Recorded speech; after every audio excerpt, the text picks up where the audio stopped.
recording. So, as chair of the House ED&A Committee, I find that due to the state of emergency declared by the governor as a result of the COVID-19 pandemic, and in accordance with House Rule 67 and the governor's emergency order number 12, pursuant to Executive Order 2020-04, this public body is authorized to meet electronically.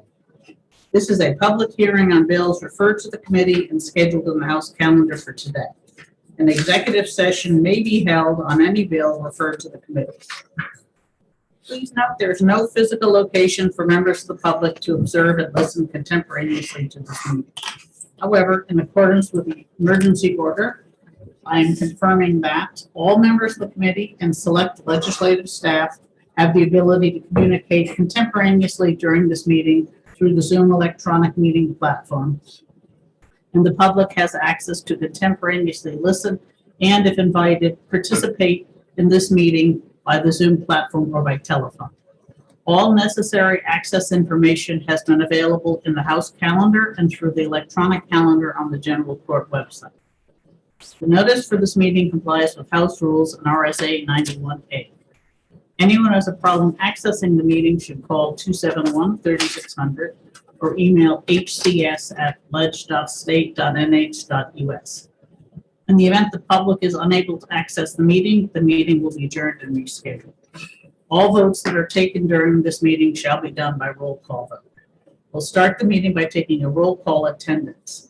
When each member states their presence, please also state whether there's anyone in the room with you during this meeting, which is required under the right to know law.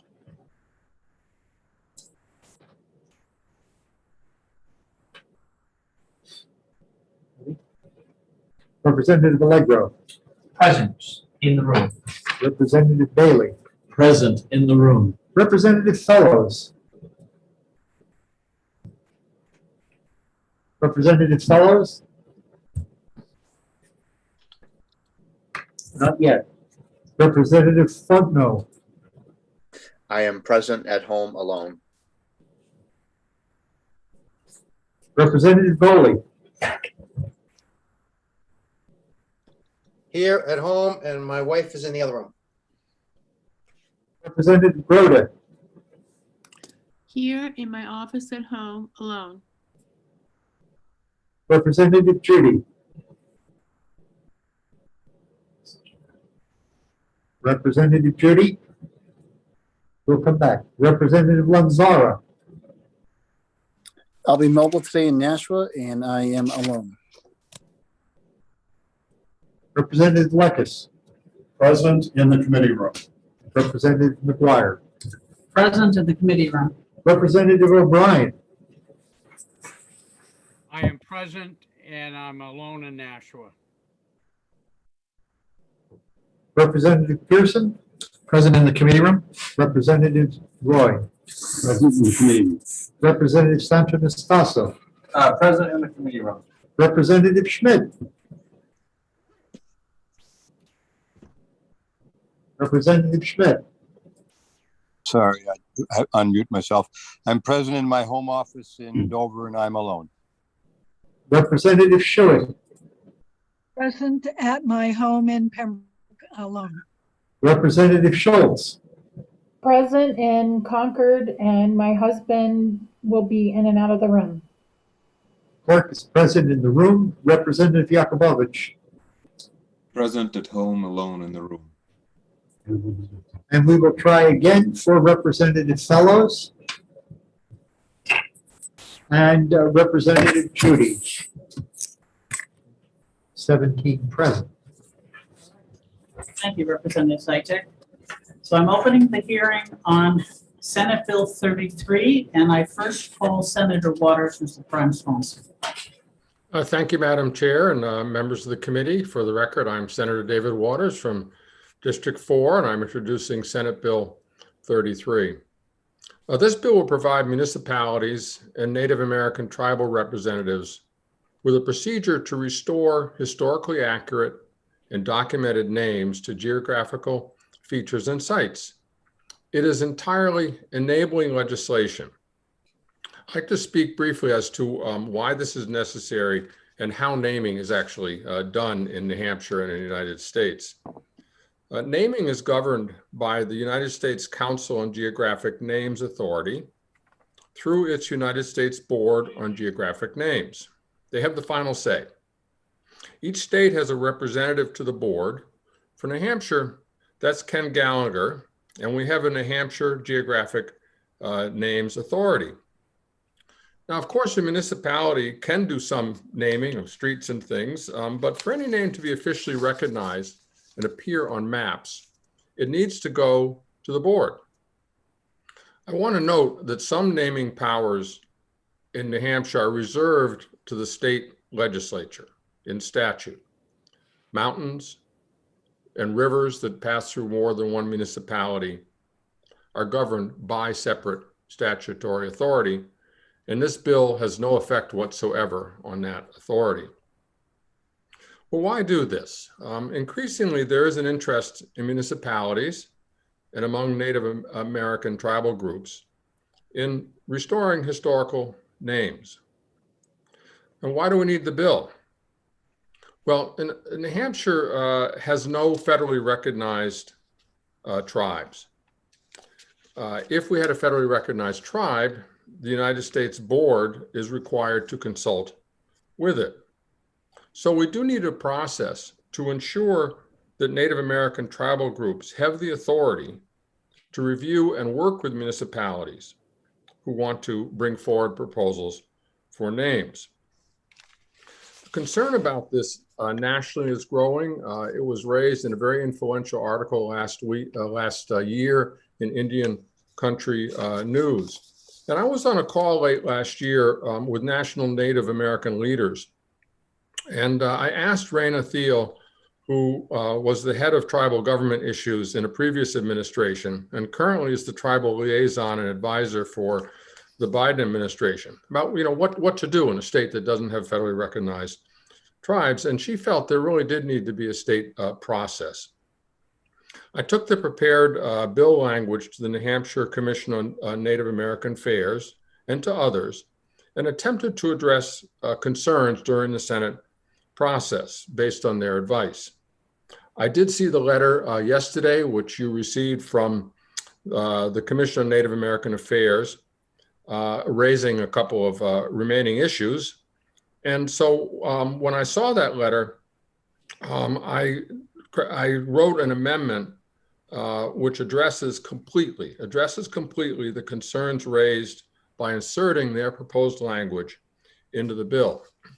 Now, I sent committee members a version of that revised bill, and maybe you have that, but if you have the original language passed by the Senate, and I should mention it came out of the Senate committee 5-0 and then 23-1 on the floor of the Senate. I'll just, if you have that earlier version, I will just make the references to the few changes that are there.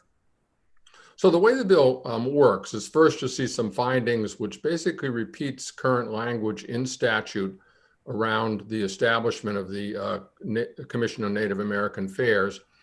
But it adds, therefore, the general court finds that Native American place names are a rich legacy that ought to be valued and visible. And as such, the general court supports local and state initiatives to restore and assign, and here's that key phrase that the commission wanted, historically accurate and documented Abenaki names to places and features. So then the bill. Read to us, Senator. We're all literate and on this committee. I appreciate that, and I certainly know you are.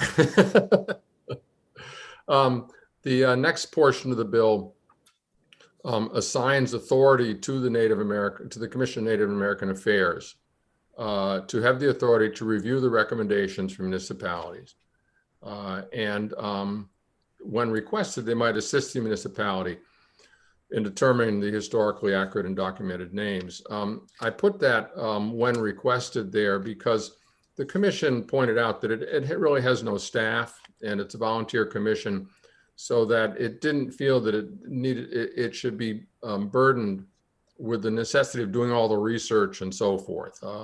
They may decide to take some of that on, but here it really is, they have the authority to review the research that is being brought forward by a municipality. And then you'll see both for towns and for cities, the same kind of language, that if a town consults with the Commission on Native American Affairs and informs other appropriate groups, such as historical resources. And then there is a list of Native American organizations, consultation list that the New Hampshire Division of Historical Resources has, and that everybody on that list ought to be informed as well. And the point of that is that there are some groups that may not at a given moment be represented on the commission.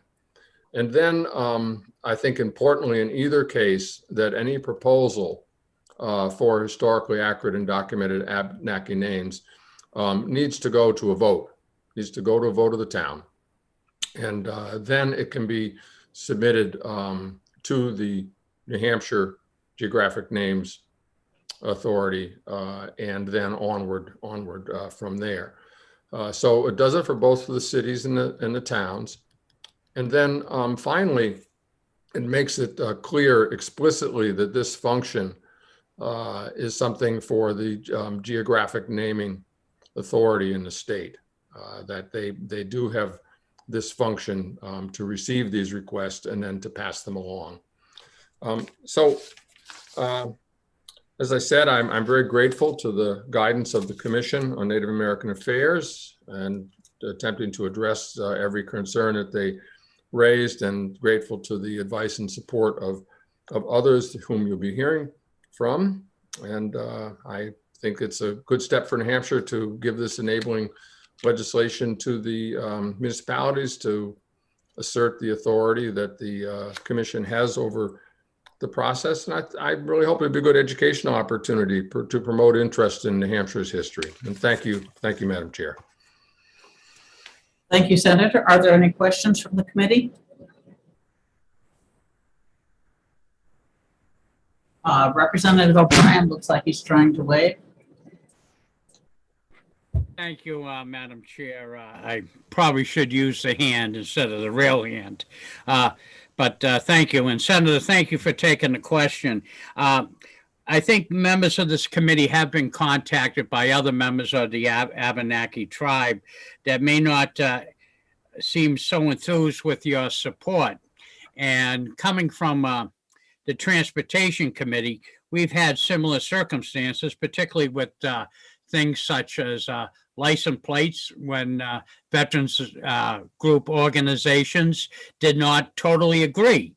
And it's particularly shameful when we see stuff like that where it's well-intentioned. One group comes up with one particular concept and another group does not agree. And it seems like you got the cat by the tail on this particular issue. So are you unified? My question is directly, are you unified in this front by the Abenaki Nation on this particular issue? Well, thank you for your question, Representative. And let me just say, I never would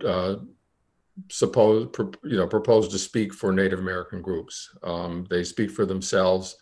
I was very, very deeply involved in the bill to establish the Commission on Native American Affairs.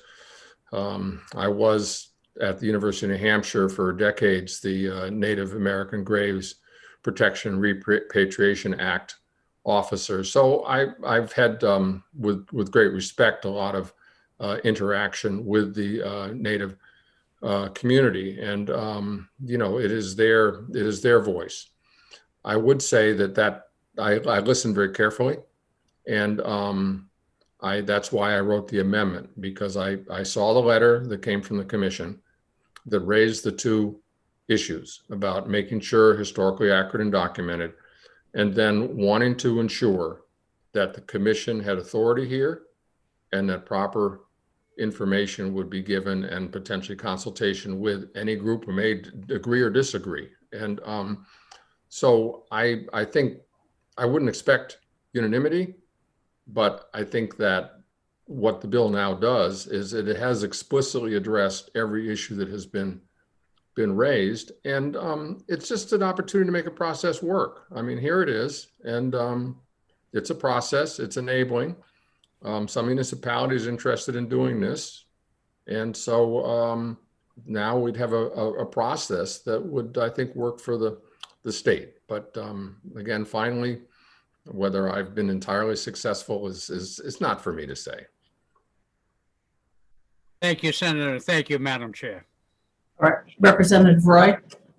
Thank you, Madam Chair. Thank you for taking my question, Senator. Could you just because I'm really new to this bill and the concepts it proposes, could you walk me through a hypothetical scenario of this bill in action? Like what someone would do, can you just help me out with that, what it would look like? Oh, sure. And thanks for your question, Representative. So there's an awful lot of historical research and knowledge about Native American place names. I mean, certainly we've got some now, don't we? Winnipesaukee, right? Cocheco River and Dover. And, you know, our maps and our landscapes reflect a lot of that history. But there are many other sites that we do have names for. And so a group may be interested in a municipality, having done some research on place names historically in the community. And it may be that a Native American tribal group in a region is interested in working with a community. So let's say it's a good geographic feature, a gathering place was an encampment or a spring or a trail or other feature that there is documented. So it would bring it forward, it would do the research, it would go to the Native American, the Commission on Native American Affairs and say, this is what we are interested in. We need you to review the research to ensure that this is historically documented and accurate, which is important. And then it would go back to the town, and the town would have to, or a municipality would have to have a vote of the governing body that they wanted to do this. In that process also, other folks would be informed that the municipality was thinking about this and here's their research. That informing could, I think, be handled through the Division of Historical Resources because they are the liaison. They have the contact list that they already work with on things like, you know, if there's a highway project and they find a grave site or something. So they have that list already.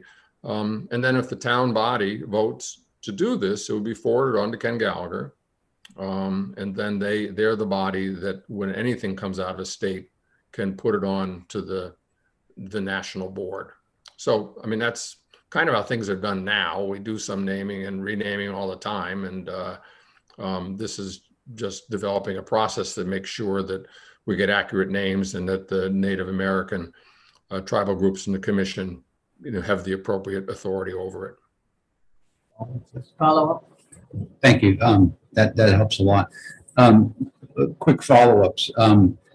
First, would town be able to change a name to something with just a vote of the governing body without putting it to the voters? And second of all, would this enable towns to actually change their name of the town or the city through this legislation? Well, you have to thank you, Representative. You have two parts to your question. I'm just kind of going back into the bill here.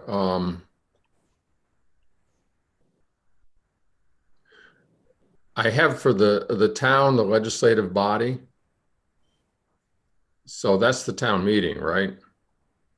And then for the municipality, I've got the governing body because they don't have town meeting, it'll be the select board.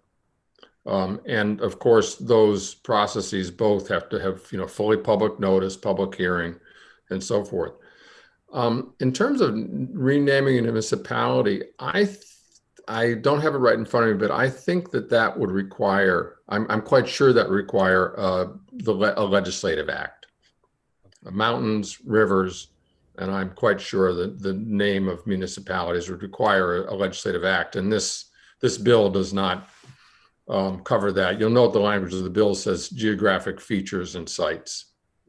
And that's different from a municipality. Thank you. Representative Baroda?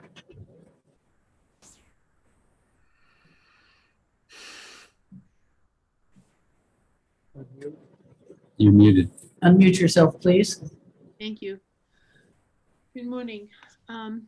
We have a process now for this, and I'm just wondering why, what's the improvement that you seek to gain? Well, thank you for excuse me, thank you for your question.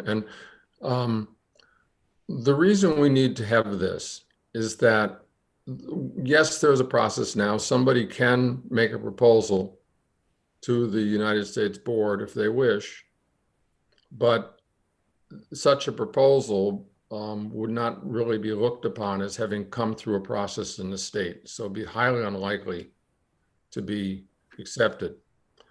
The real reason we need this, though, is that we are dealing with, culturally historical issues that are of great importance to Native people. And so the state, because we don't have a federally recognized tribe, if we don't have a process like this, we can't ensure that we have historically accurate and documented proposals, nor can we ensure that the appropriate review by the commission, and nor can we ensure that the town, the legislative process is respected in the town or the city. So anyways, I mean, I think we really need the bill. I don't think it really is actually quite possible to do this without the bill. Follow up? Follow up? But have we not been doing it? In terms of the historically accurate and documented names, I'm not aware of any successful attempt to do this. I know in my community, there was an effort a few years ago to try to change the spelling of the Cocheco River. And that did not succeed at the federal level. And I think in part because that was not a proposal that had a process that involved this kind of consultation. Thank you. Representative Schuett? Thank you, Madam Chair. Good morning, Senator. I'm curious if there apparently appears to be some disagreement among groups involved. If the commission disagrees with a name that's put forward by one group, would they have, I don't know if you'd call it veto power? I believe that the language in the bill now essentially ensures that, because it puts that review authority in the commission, not anywhere else. I also would say that I think that the likelihood of any naming proposal going forward and up the chain that does not have their approval has just no likelihood of succeeding for all the reasons that we would think. And as I said, I cannot speak for the commission or for any other tribal entities. What the bill does is the language that was objectionable to the commission, I mean, the additions that the commission found necessary are now in the bill, completely in the bill. So that's the best I could do. Senator, that's if we adopt your amendment, correct? Yes. Thank you. Yeah, thanks for the correction, Madam Chair. Okay, Representative Allegro. Thank you, Madam Chair. May I ask, what are the primary forms of documentation you use to ensure historical accuracy? I know it must be a lot of different sources depending on the situation, but what would you say are the couple or few that you use most frequently? Well, thank you for your question. I love historical research. That's what I spent my career doing. And you always have to evaluate sources, right? I mean, there are lots of deed documents. There are early maps. There are early treaty instruments. There are town histories. There are many, many places in which names might appear. And so with any historical valuation of those, you have to evaluate. And I think that the importance here, particularly of the review of the Commission on Native American Affairs and others, is that spelling is really complicated. You have English language speakers who were trying to transliterate what they were hearing from Native people, and that's why the contemporary Abenakis really have the best ability to determine what the actual word is and what an appropriate spelling would be. It's a process. And that's why it's important that the Commission on Native American Affairs be involved, because they're going to have the best available resources to review what is being brought forward as a proposed historically accurate and documented Abenaki name. Thank you. Thank you, Senator. I'd like to call on Representative Schmidt, who's one of the other sponsors. Thank you very much, Madam Chair. Good morning, colleagues. I, as co-sponsor of the bill, I don't have the opportunity to ask questions today, so I've chosen to testify a little bit. And I want to thank Senator Waters for his longstanding efforts to advance the cause of the recognition and the honoring of the indigenous peoples of our area. I'm a latecomer to this topic, having had only a semi-conscious awareness of names around the area that clearly are not Anglo names. And the East Coast has a lot of state names that are clearly referenced, New York, New Jersey, and so forth, reference European heritage. Some names like Pennsylvania are constructed names. I come from the Midwest originally, where the names of states are overwhelmingly as so-called Indian names. As an 80-year-old, I've used the wrong term all my life until learning, of course, that the name Indian is completely inappropriate. But the indigenous people of this area, the Abenaki, have been here for something like 13,000 years. And they're still here. They never went anywhere. They were never driven out like many of the southern coastal tribes. They've been here all these thousands of years, and they're still here. And I am fully in support of promoting and fostering greater consciousness on the part of our citizens about the heritage that we have, the rich heritage that we have. Wonderful names. Think of names like Pemigewasset. The Merrimack itself is an indigenous name. Nashua is an indigenous name, unlike names like Dover, Portsmouth, and so forth. And I think there is no attempt whatsoever on the part of anyone reasonable, and certainly no significant effort to abandon existing town names. But I think it's important that that names that have an indigenous background, to the degree that they are attested and historic and authentic, that to the degree that they are not yet used, that it would be advantageous. I'll just cite one example. It's not a local example, but Lake Superior, I believe in the Song of Hiawatha and the wreck of the Edmund Fitzgerald, the name Gitchagumi is named, and that is the original name. And I think that our children should be educated to learn the names of areas or towns, lakes, rivers, whatever, and to the degree that that we discover, because I'm told that the original settlers were very industrious in recording at least the best version they could come up with. Senator Waters already talked about trying to transliterate a name which was not written down. The Abenaki were pre-literate and did not have a writing system, so it was left to the settlers to attempt to to record a name, but they were very industrious in doing so. And we have, Narragansett and Kentucky and so forth, names of rivers and mountains to some degree.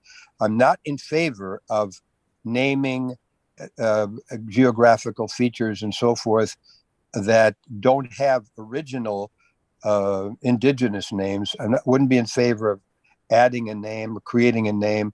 It has to be a historical name.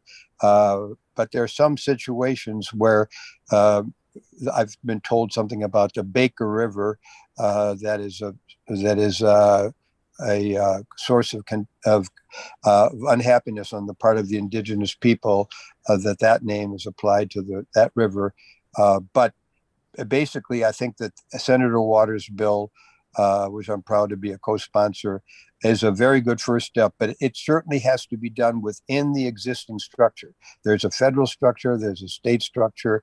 We have the commission, which is active and very involved. We have to be guided by the council, the knowledge, the experience of the indigenous people who are still here, as I said, and there are more of them than we may be aware of.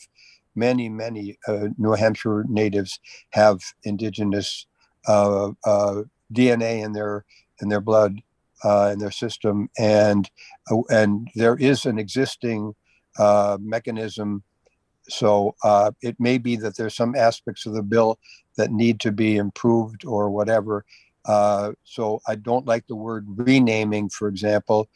We would be, to the degree that it's appropriate, restoring an indigenous name to some kind of a geographical feature that's and maybe there's a mountain, so-called a big hill called Blue Job, north of Dover. It may well have an indigenous name, and that name should be displayed and recorded. Blue Job would remain, but our children should be aware of the fact when it is the case of an indigenous name. So I won't take any questions because I have no expertise in this, but I have an awareness, and I'm a big supporter of the idea that we honor and support and recognize the tremendous contribution of the indigenous people to the state of New Hampshire, and more than just names, but names are an important, very important aspect of this bill. So with that, I'll end my testimony and look forward to working together with the committee and with the indigenous people who are in attendance today, and will guide us in their testimony upcoming. So thank you very much, Madam Chair. Thank you, Representative Schmidt. I call Representative Horrigan.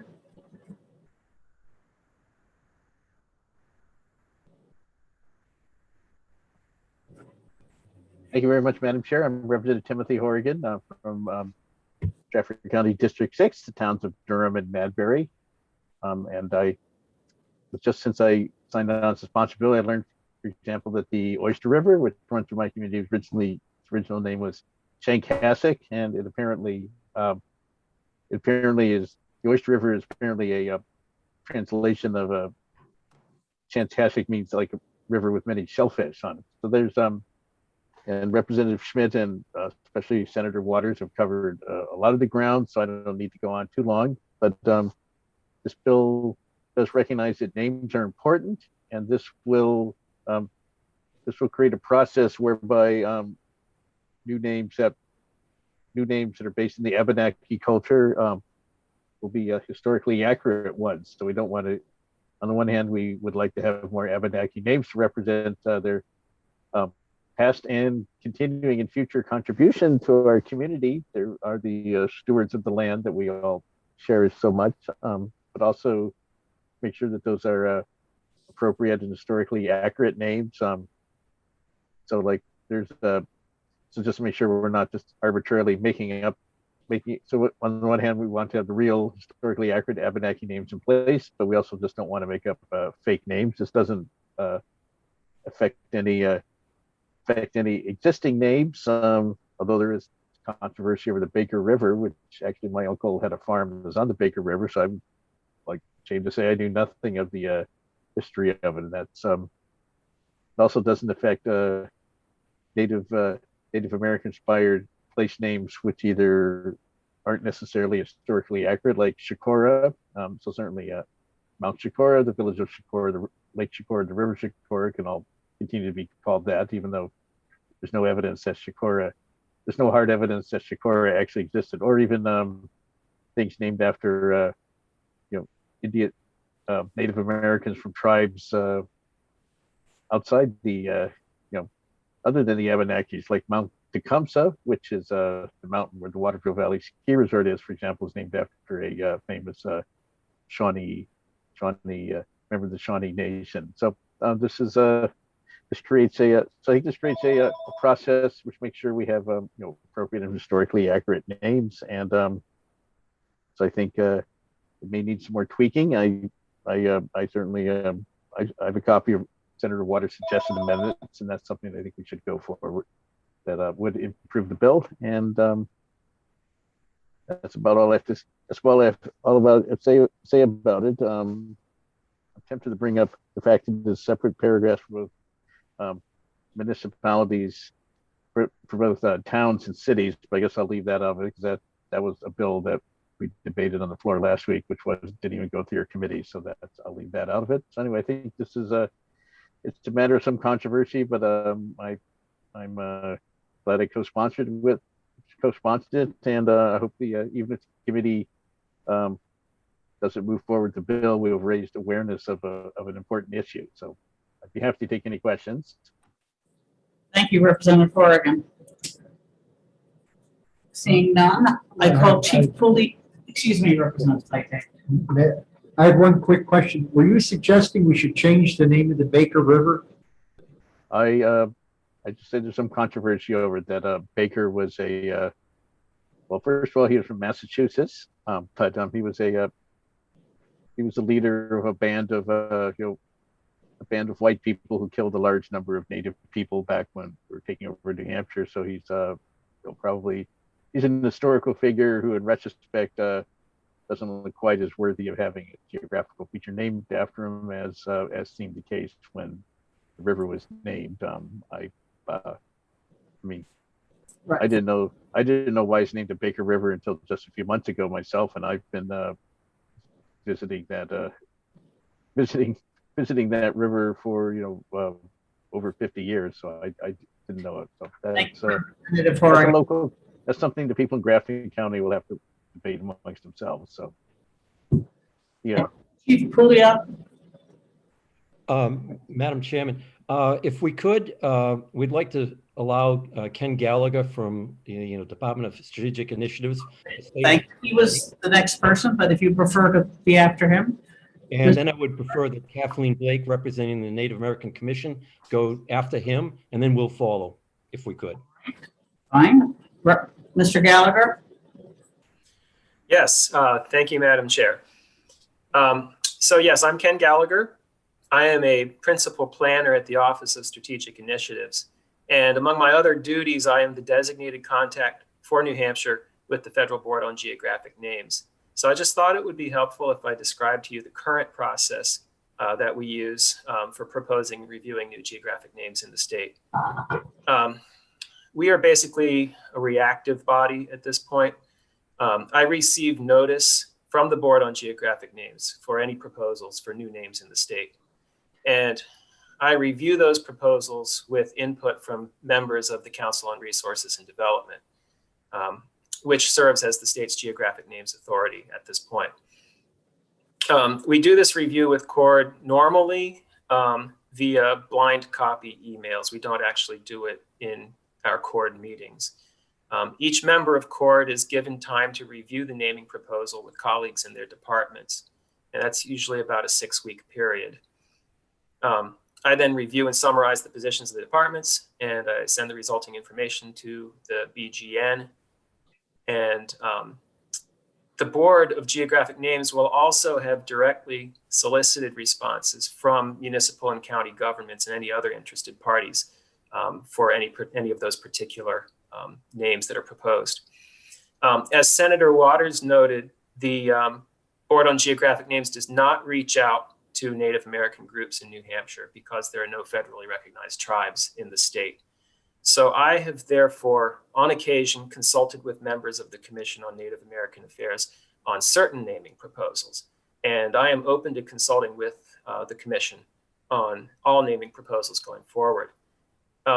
Just for a little history, since 2007, when I became the Geographic Names contact, we have only reviewed 24 naming proposals. So a little around 2 a year.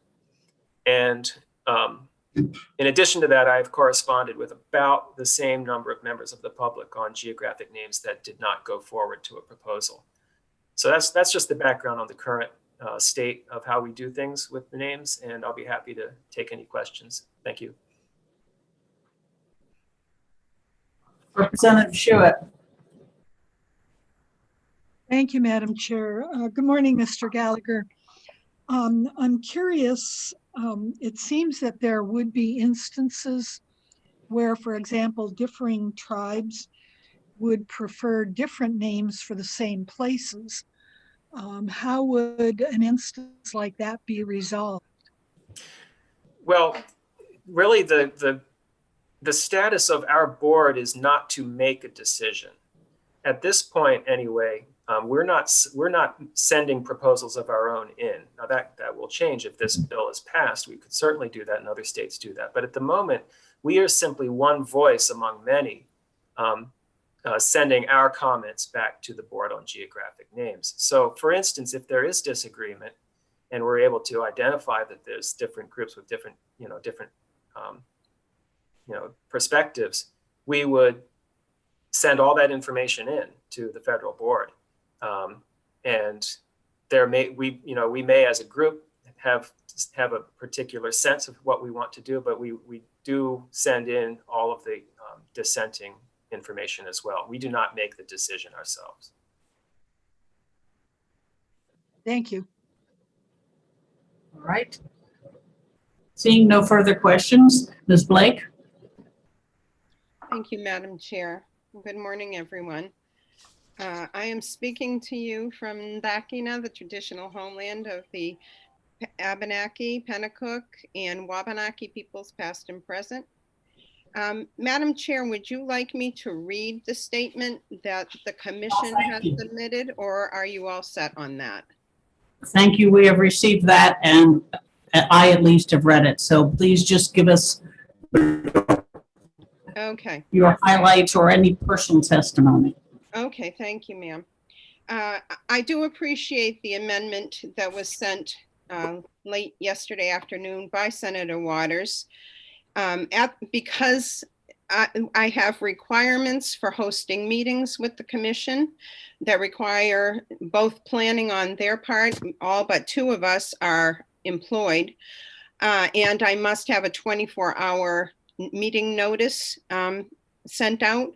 I could not speak with my members of my commission because there was not time.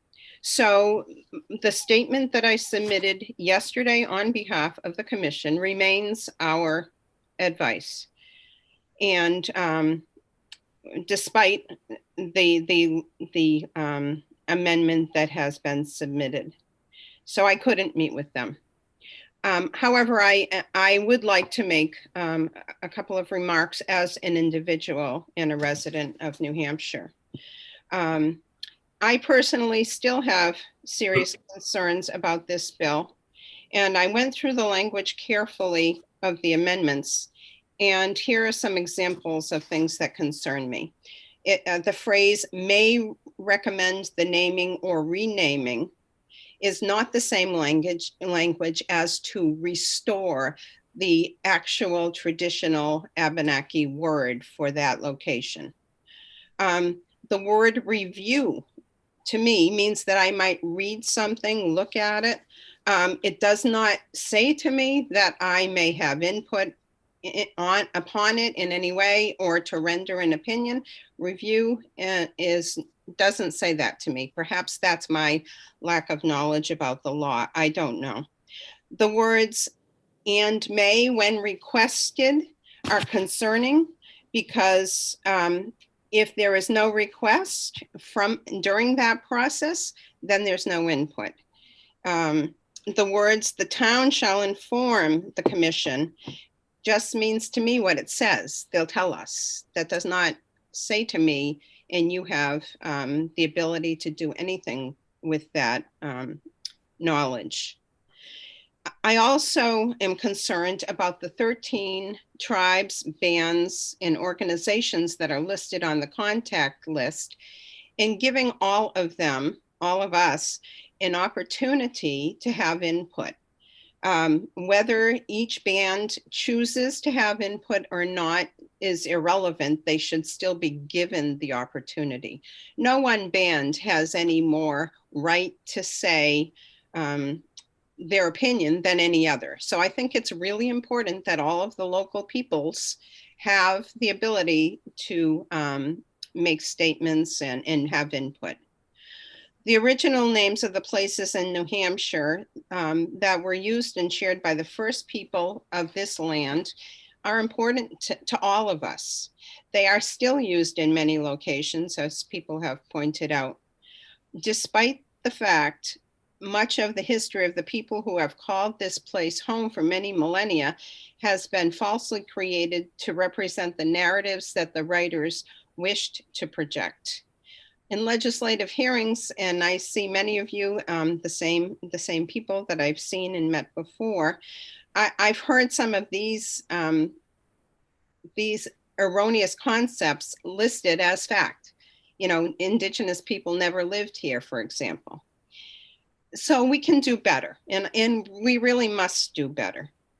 My personal objection to this bill is not about the concept of it per se.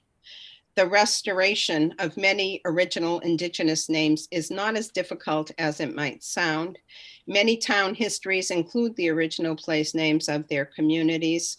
There have been books written that detail what the original names were, so that there is a lot that is known. And what is not known, in my opinion, should not be created. That merely adds more false history into the mix. And we have been working very hard to bring to light the actual real history of this place, and don't need any more challenges for that. So the creation of names, even if they are in the Abenaki language, makes a problem in that regard. It continues to muddy the waters of the sad history of our first citizens. And the truth needs to be told. It's very important. Truth matters. I will answer any questions you might have for me. Thank you. Representative Bailey. Thank you, Madam Chair and the witness. Could you tell me when it was said that Indigenous people never lived here? I'd like to listen to that. It was said in two hearings on 2 different years with this committee. I don't have the exact dates in front of me, but many of you were sitting there and heard that stated by 2 different politicians. Not this current year. I'm sorry? Not this current year or anyone present in this room. It was not stated by anyone that I see present in this room, no. And it was not this year, no. However, there are individuals sitting here listening who did hear those words. Thank you. You're welcome. Thank you very much. I think we'll see any other questions. Thank you, ma'am. All right.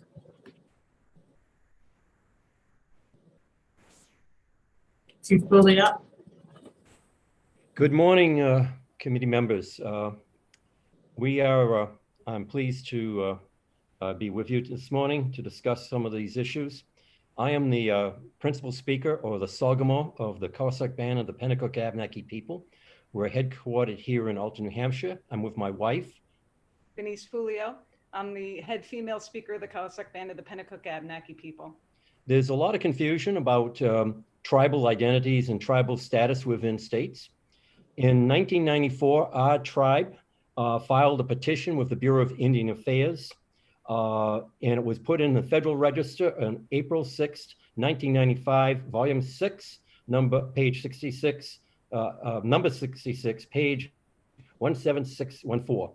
The BIA has assigned us the number 151. Our petition is still pending and it's operational.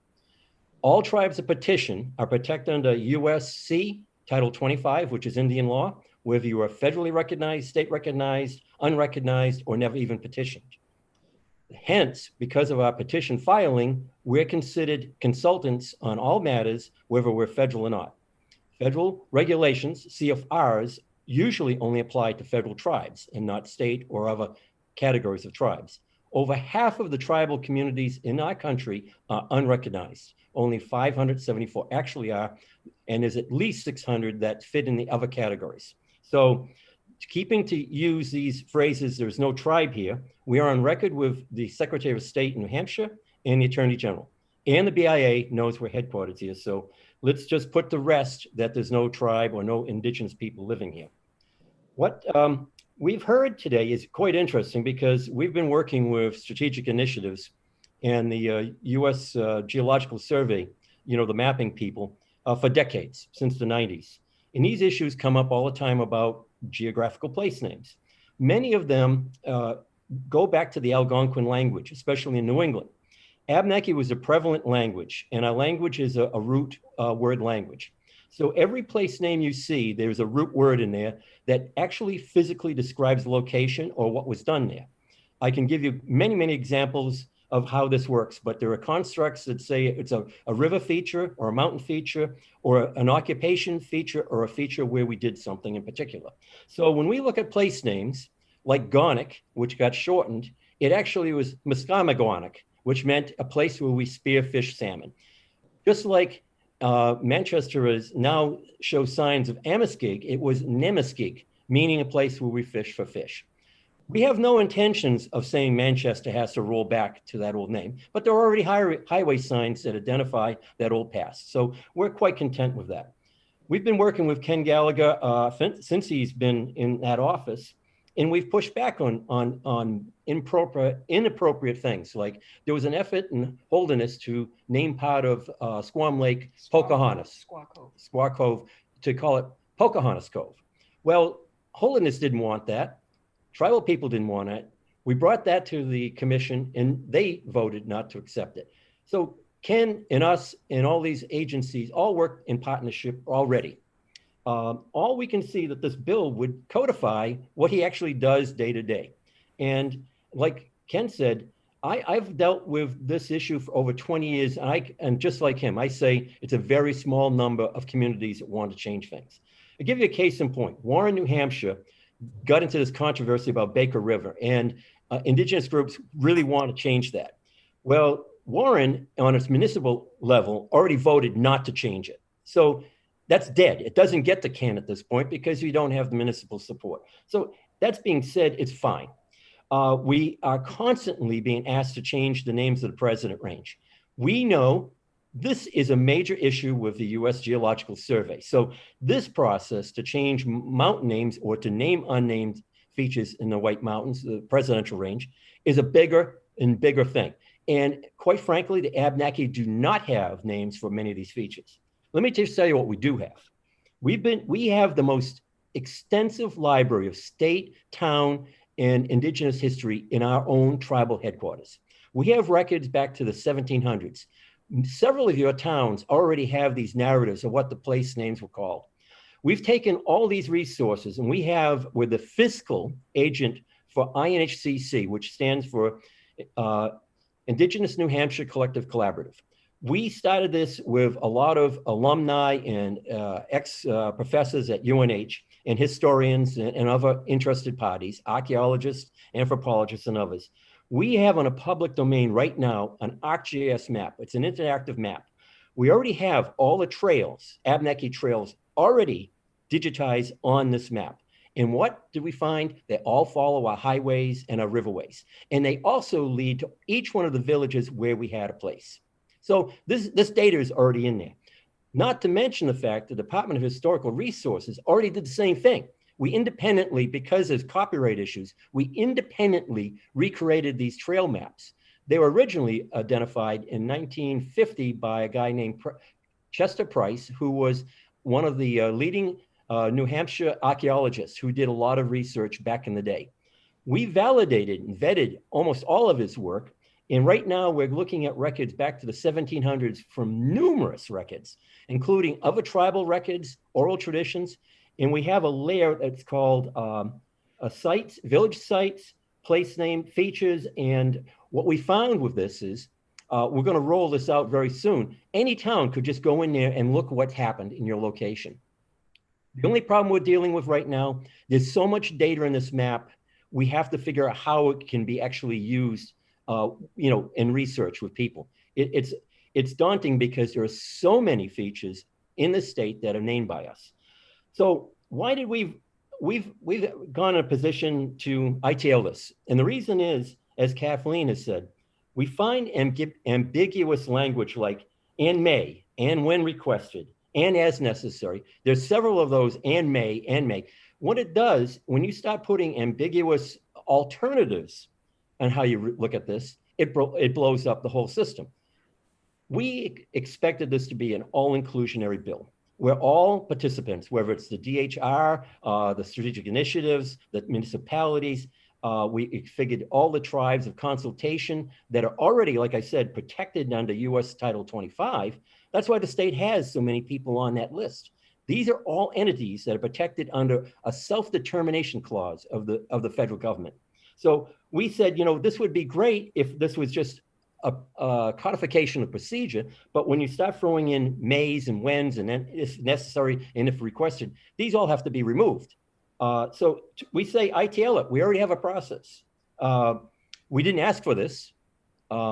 We can all work together and draft a new bill for next session that will be inclusive with the input of everyone who actually works within this process, and come up with a bill that would work better for everybody involved.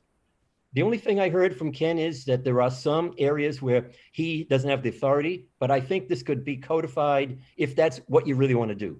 And I think it'd be wordsmithed so that it's very clear what the procedure looks like. I think this is more of a procedural thing, and I don't know if it's a legislative issue. Bluntly, I don't think it's legislation. I think it's a procedural thing that could easily be documented elsewhere. But that's why I say I'd prefer to see this ITL. I think it opens up what we call an exclusionary process. A town could create a Disneyland feature. We already had this happen once in the state. Elacoya is not a true traditional Abenaki name. There was a state contest to name the beach, and that should have never happened. We just don't want that to happen again. We don't want to see where somebody comes up with a great scheme and changes something. We also know there's a lot of romanticized place names that were created in that Waldron, the Thoreau time period, the romanticism of poetry. Some of those we've had to accept because they're so deeply ingrained in our culture, like Shakura. Did Shakura actually occur? But you know what? We're not pushing back on that. That's another narrative, another time. So we just say, if this was meant to be a codification of a process, it needs to be very carefully wordsmithed with no mays or requested or as necessary, or, these just make it ambiguous. So with that being said, I'm willing to take any questions anybody has. Thank you. Representative Schuett. Thank you, Madam Chair. Good morning.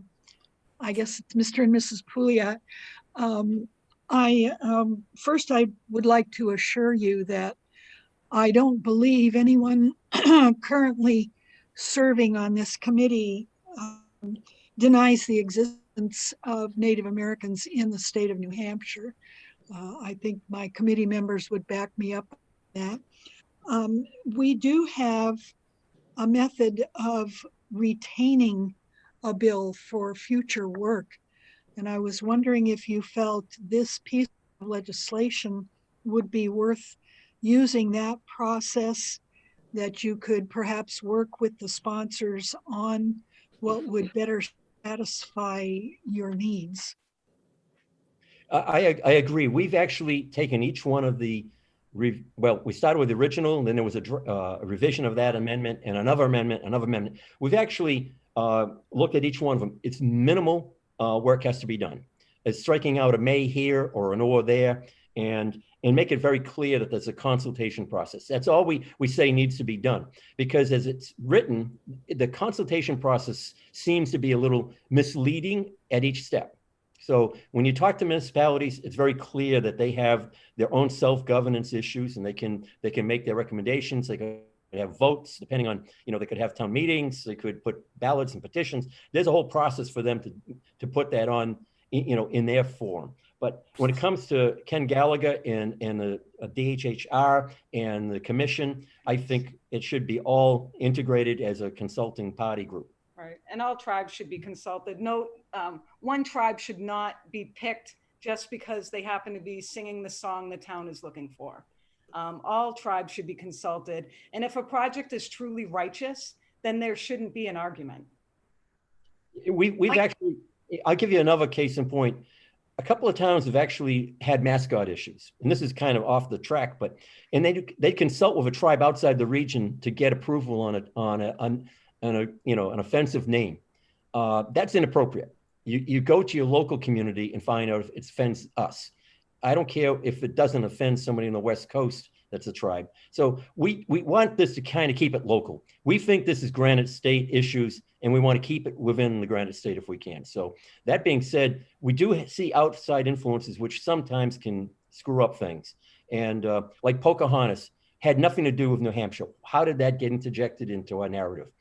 Pocahontas is from, the Virginia. So that's the kind of thing we try to push back on. And oh, by the way, there are Pocahontas renamings all over the country. Ken Gallagher could tell you. We just were shocked how many people have changed places to Pocahontas just because they felt warm and fuzzy about it. Any more questions? Not from the committee. Thank you very, excuse me, Representative Saitek. Mr. Pullier, does anyone speak Abenaki today? Is there a language spoken? Well, that's an interesting thing. We still, I'll be blunt, we speak like little children because all of our language has been well documented back to the 1700s. Unfortunately, it's not like we don't have first language people that can actually converse with one another. And a living language actually needs children. You need the youth of your community to speak it. And unfortunately, we're now all adults.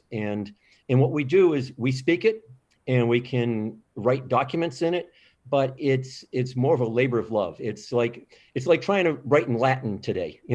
It's like if you had to write something in Latin, you'd be scratching your head trying to put the sentence together, but we can still do it. Right. With determination and love comes success. Yeah. And Abenaki is much like Latin in the Algonquin language. I'm going to give you a lesson here.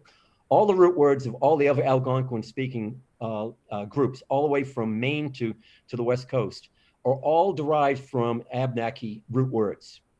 We're like the Latin of the Algonquin language. All the ancient words are embedded in our language. So we know the word for Kansas means the place of the willows. We know the Mississippi, what that word means, because that was another Algonquin word. Michigan, there's a long list. There's a long list of these names actually are derived from Abenaki language narratives. Representative Saitek teaches Latin when he is not clerking for this committee, so he understands it very well. Yeah. That's funny. I don't see any other questions. Thank you very much for your testimony. Thank you for having us. Yeah, Good thank day. you. Marion Simmons.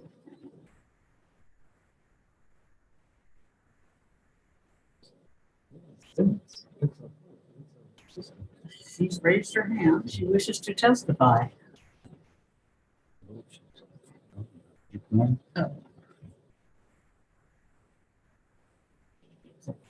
Actually, before Ms. Simmons, Sherry Gould had signed up to speak. I'll recognize her now.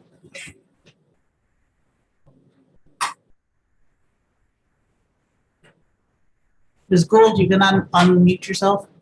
Hi there. Thank you, Madam Chairman and committee members. I submitted written testimony. I'm not going to go into detail about that unless people are free to ask me questions. My name, Kwai Ndelawizi Sally Gould, Ndai Nasasikam, Nodzia Basno Dakad. I said, hello, I'm Sherry Gould. I live in Warner, New Hampshire, and I'm a basket maker, a professional basket maker. I come to testify on behalf of the Nalhegan Abenaki tribe. We're one of many, many bands and tribes, as Paul Pulio has indicated. We were active together in starting the Commission on Native Affairs 11 years ago, and getting it through the legislature. It was set up to serve all of the Native people in New Hampshire, including tribal members. Since the commission was formed, we've had some state recognition that's happened for Abenaki tribes by the state of Vermont. And here we are, we're all here together, and the commission is set up to serve all of us. And we're just anxious to work with the process and help the towns. I'll take any questions if anybody has any. Right. I don't see any. Thank you very much for your testimony. Yes, Representative. Are you speaking in support or in opposition? I haven't read your testimony. I'm in support of the bill. Thank you. Hey.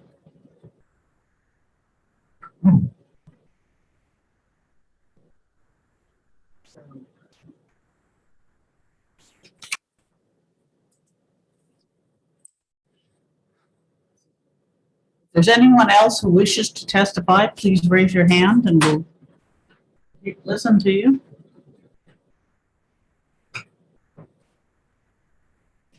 All right, seeing none, I will close the hearing on Senate Bill 33.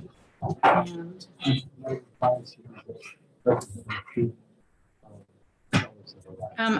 I just wanted to let Representative Sytek know I'm here.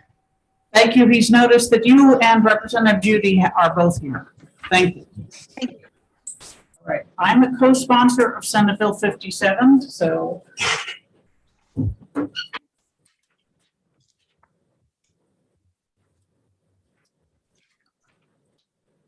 Okay, at this time, I'm going to open the public hearing on SB 57 and call Senator Carson. Good morning, Madam Chair. For the record, my name is Sharon Carson.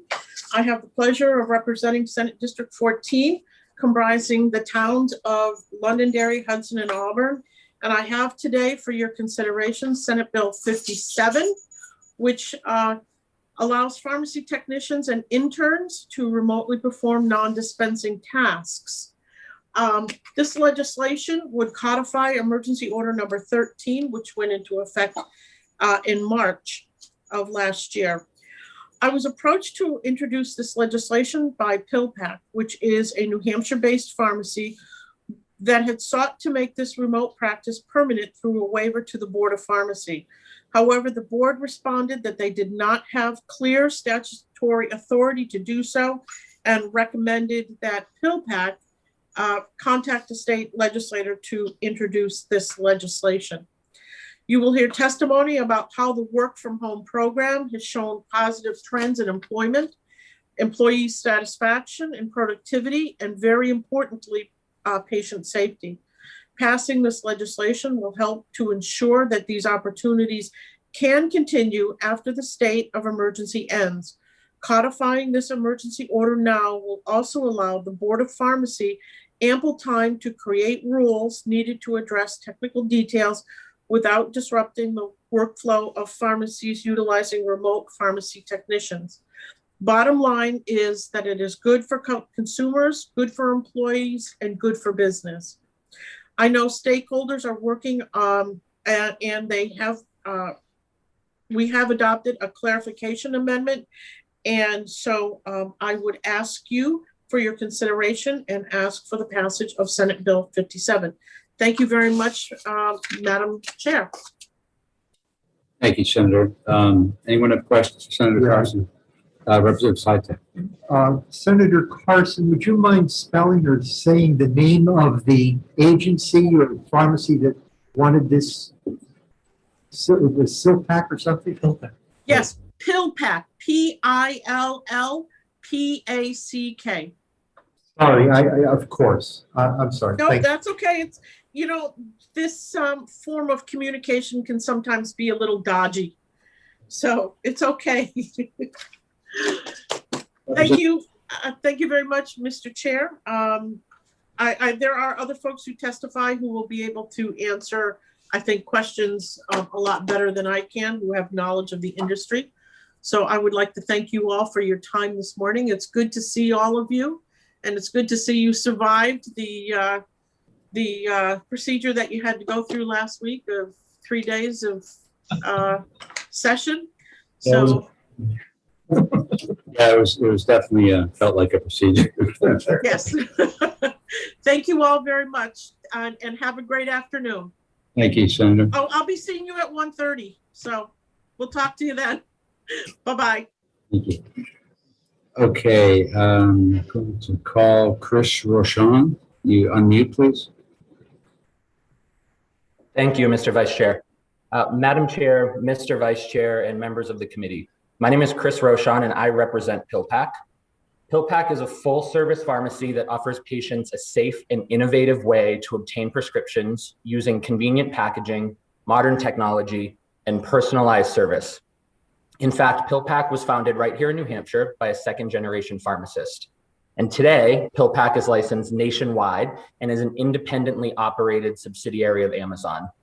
Our Manchester, New Hampshire facility employs more than 500 full-time New Hampshire workers and processes more than 100,000 prescriptions each month for patients across the country. We are here today to provide support for Senate Bill 57.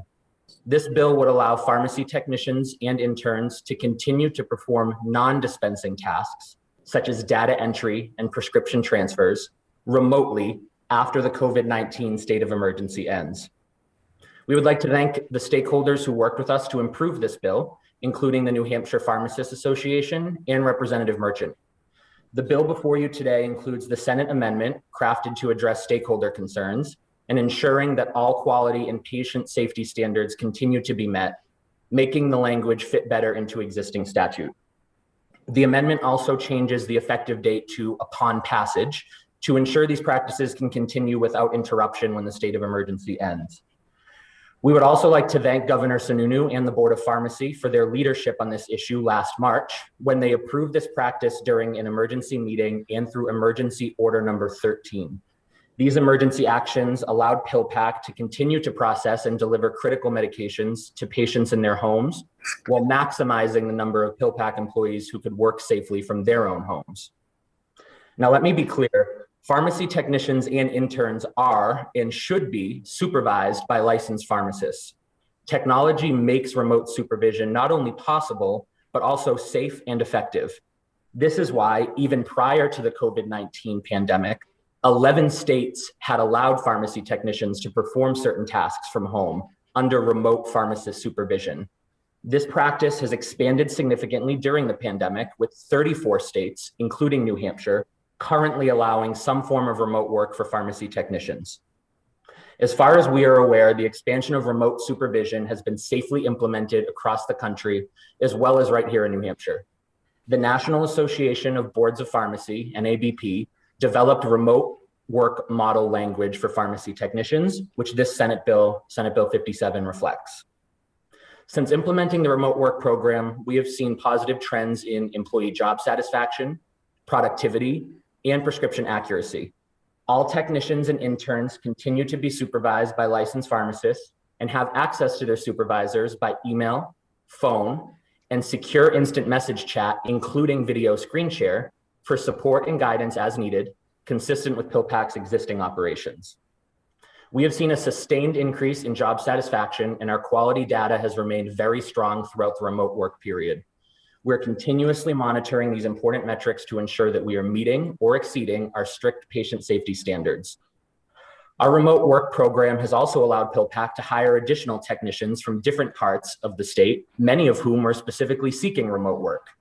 PillPack is continuing to grow, and we plan to increase our workforce in New Hampshire. Senate Bill 57 will provide us and other pharmacies the certainty that our remote work program can continue after the state of emergency concludes. This will allow us to continue to grow and hire in New Hampshire, where we process and fulfill orders for customers across the country. We previously sought a waiver from the New Hampshire Board of Pharmacy to make remote work permanent. That request was denied by the board, not on substance, but because the board did not believe it had sufficiently clear statutory authority to grant such a waiver. In its denial, the board recommended that PillPack and other interested parties pursue legislation that would provide the necessary statutory authority. As a result, we are testifying before you today to ask for your support to allow pharmacy technicians and interns to continue to perform non-dispensing tasks remotely. Codifying this practice would create much needed business certainty for pharmacies in this state and for our patients across the country. Thank you again for considering this important piece of legislation during these unprecedented times, and I urge you to vote Senate Bill 57 ought to pass. Thank you. Representative Schmidt. Thank you, Mr. Chairman. And thank you, Mr. Rochon, for testifying for us this morning. I have seen packaging operations such as I believe you've been describing, and they're pretty astonishing in terms of the sophistication of the technology and of the people involved. So my question is whether there was any opposition to the bill in the Senate. Thank you for your question, Representative Schmidt. The bill was passed unanimously in the Senate, and I am unaware of any opposition at this point. Thank you. That's what I suspected. Any other questions, Mr. Rochon? Representative Saitek. Did I, Mr. Rochon, did I hear something about an amendment involved in, I looked at SB 57, I didn't see one. Amended by the Senate. It has been amended by the Senate? I'm sorry. Right. Representative Fellows.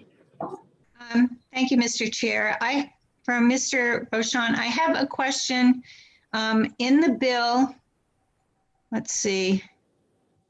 It's on line 11. If you have a copy, like 10 and 11, it's the non-dispensing activities. And one of those activities is product verification tasks, which my limited knowledge of this makes me suspect that that's looking at the pill or whatever it is to make sure that its characteristics match what it should be for whatever kind of pill it is.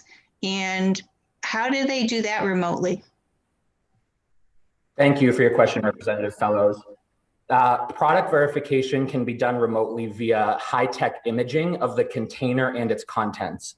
So those images are actually produced by the pharmacy automation equipment. And with this automation, there's also multiple barcode scans upstream to reduce defects and ensure that product is selected correctly.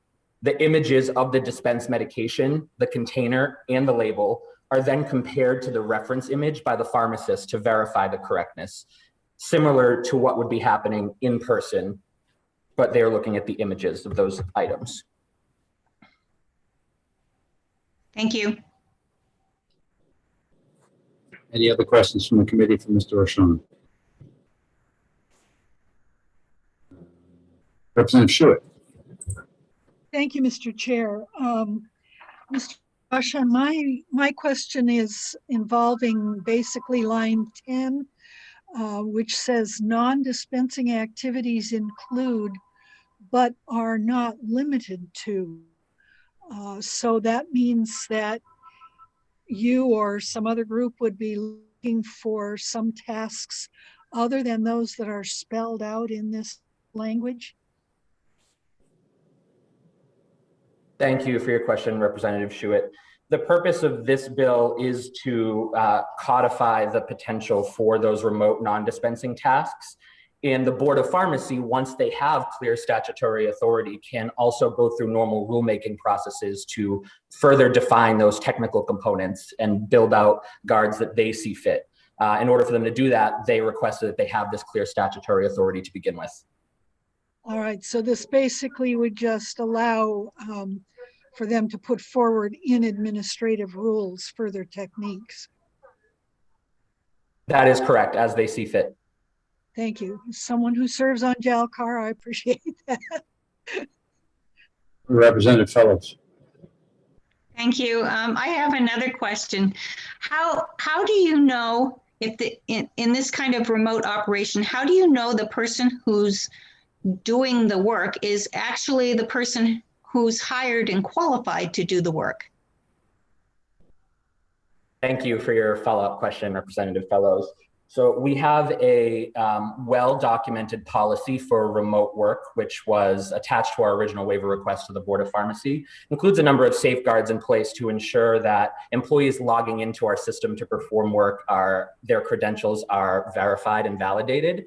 Additionally, we actually have a team dedicated to following up on work from home work and closely monitoring that quality, as well as through two-way video conferencing, seeing the person who's performing the task when necessary.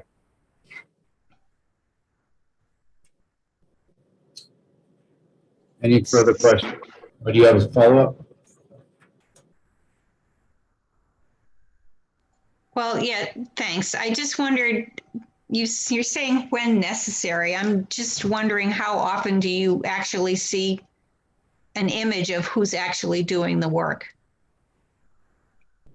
So today, for our technicians who are performing data entry tasks remotely, as part of their regular meetings with their supervisors, which occur weekly, those would be two-way video meetings where you would see the person doing the work. Additionally, we have a member of our staff who is dedicated to work from home inspections and doing those periodically and randomly to make sure that we're holding our team accountable to high quality and holding our team accountable to ensure that it's the person doing that work.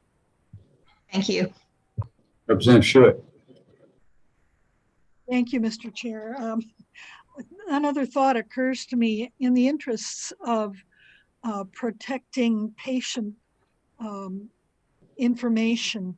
What kind of safeguards do you use to ensure that these remote employees' computers are not hackable?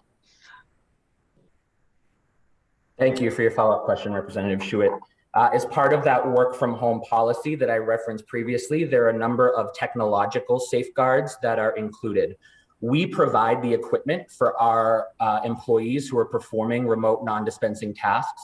That equipment includes the necessary encryption as defined by HIPAA and other related rules to ensure that data security and particularly protected health information, or PHI, is kept secure. Additionally, we require that our employees are actually hardwired into internet as part of that policy, as opposed to being connected through Wi-Fi, further contributing to the security of those practices. Thank you. Representative Carter. You're muted. You're muted, Jackie. I'm sorry, apologies. How long has this executive order been in place? This executive order has been in place since March of 2020. Follow up? Yeah.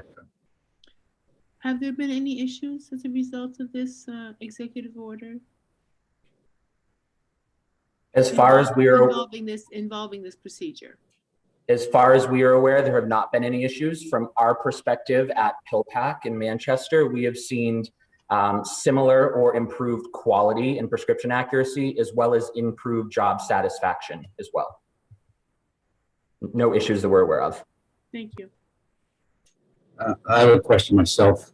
Of the employees, since this is all remote, how many, do you have employees that are not working in New Hampshire, or are they all New Hampshire-based remote employees? Thank you for your question, Mr. Vice Chair. We do have some non-New Hampshire-based remote employees. Could you give me a ratio roughly? Unfortunately, I don't have that statistic immediately available. It's something that I can take as a follow-up if you would like it. I would appreciate that. Thank you. Absolutely. Schmidt. Thank you, Mr. Vice Chair. So, Mr. Rochon, your testimony seems to indicate that this is kind of an innovative process that started here in New Hampshire, but I'm wondering, and it is spreading nationwide through your company's expansion, but I'm wondering whether any other states have at this point codified as you are asking us to do. Thank you for your question, Representative Schmidt. Even prior to the COVID-19 pandemic, there were 11 states that previously had allowed pharmacy technicians to perform these tasks that we're asking for. During the pandemic, that's increased to 34 states, including New Hampshire, with many states considering codification. But outside of those original 11, I'm not aware of what other states have successfully codified today. Follow up, Mr. Chair. And are any of those other states in New England? That is information that I actually do not have immediately in front of me. I don't have the list of states, but if interested, I can certainly take that as a follow-up. I think that would be appreciated by the committee. Representative Groder. You're muted again. I understand that the pharmacy board is going to be responsible to ensure that staff has the required licensing and training. How will the pharmacy board inspect local home locations? Thank you for your follow-up question, Representative. I can't speculate on what the New Hampshire Board of Pharmacy would do to do those inspections, as I'm not a board representative. So unfortunately, I don't have a comment on that at this time. Thank you. Perhaps someone will be able to answer that, who might be on the call. I have one more question myself regarding what I asked you already. How would this bill affect, if you have employees working outside New Hampshire doing this, how would this bill affect their ability if they don't fall underneath the statute? Thank you, Mr. Vice Chair. That would be something that would be considered on a state-by-state basis. So we would have to look at the rules or statutes in the resident state where they're living, as well as ours. As New Hampshire licensed technicians, regardless of where they're living, they are licensed by the New Hampshire Board of Pharmacy and therefore subject to New Hampshire rules as enforced by the board. So we'd be obligated to still follow those New Hampshire rules and consider it on a state-by-state basis, depending on what state they might be living in. Okay, thank you. I still would like that information that I asked for, if you could get it to me later. Any other questions for Mr. Rochon? Seeing none, thank you for your testimony, Mr. Rochon. Anyone else wishing to testify on this bill? I only had 2 people signed up. Please raise your hand.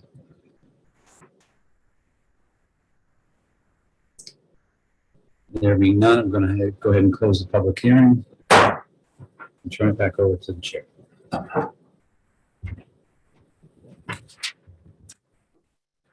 Before we go on to the next bill, I have just been informed that the Senate has requested that the House not hold hearings on Thursday.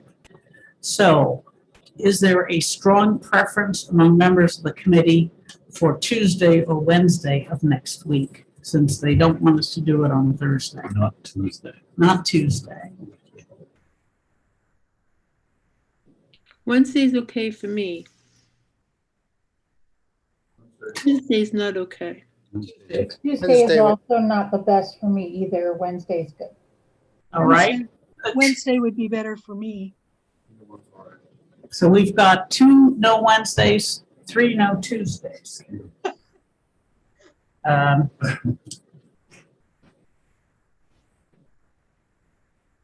Ms. Simmons wants to speak to us, so would you? I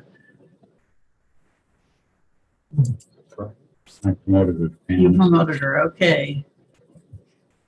Madam Chair, I would just point out to the clerk that obviously Representative Fellows has joined us, and I see Representative Judy on. Pointed out, thank you. Did that before this hearing. All right. Ms. Simmons, go ahead. Madam Chair, Yes. are you confirming that we're going with scheduling on the 21st?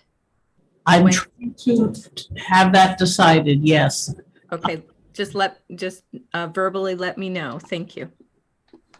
Any other people, members of the committee, wish to make an opinion? Madam Chair, Wednesdays work fine for me as well. Okay, Are you going to intend on executing anything that day? probably. So, but actually, no, that, we've got that 13-part licensing bill. I don't think we'll have time to exec anything. Yeah, if you're not going to exec anything that day, then that'll be fine. I'll be in and out. You'll be working. Okay, in that case, we'll try Wednesday. Miriam, if you could move it to Wednesday, that appears to be no more objectionable than any other day. Thank you. This can be posted in the calendar in sufficient time too. Well, that's why I'm asking now, Yeah. because the calendar's closing right now. Right now, okay. Pretty much right now. So, yes, it will be in the calendar. In that case, that bit of housekeeping taken over, I will open the hearing on Senate Bill 114 and call Senator Whitley.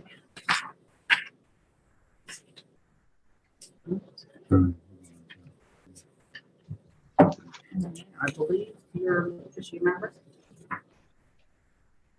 There she is. Okay, Senator Whitley, you can just unmute yourself and speak to us.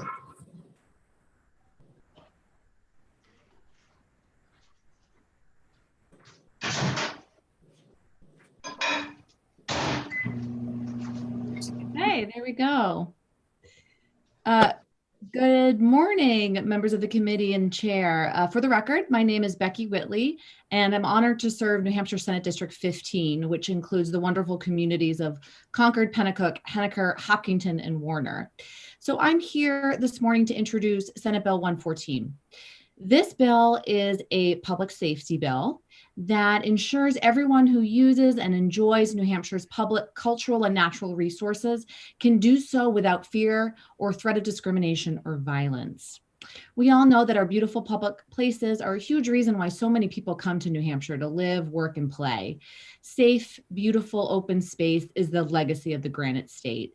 And ensuring that everyone feels safe in these spaces is critical to creating a welcoming and robust recreational economy in the Granite State.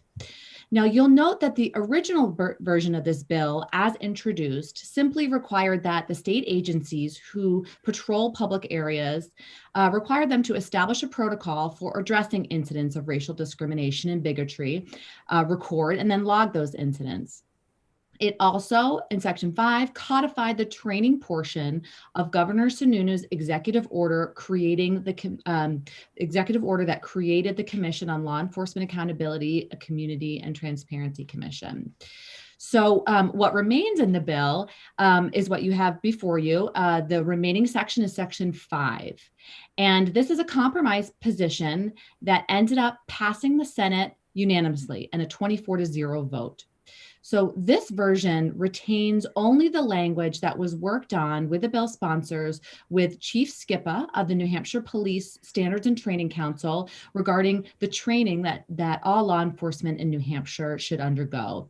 We worked closely with Chief Skippa to ensure that the language was consistent with their already in motion plans to provide this training, and that the language was consistent with a key recommendation of the LEAC Commission and the governor's order establishing the commission.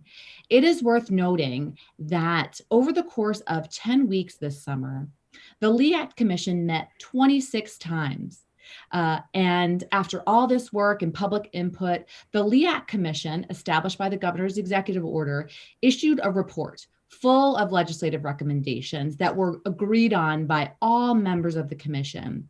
Now, this is no small feat. There were diverse stakeholders at the table, and I really do commend each and every member of the LEAC Commission for devoting their time and energy to this difficult but important work. So again, what remains in this bill is a compromise position that's coming over from the Senate, establishing this training for all law enforcement. And it's fully in line with the LEAC Commission and the governor's executive order. So there are folks behind me that will testify, but I'm happy to take any questions. Thank you, Senator. Any questions?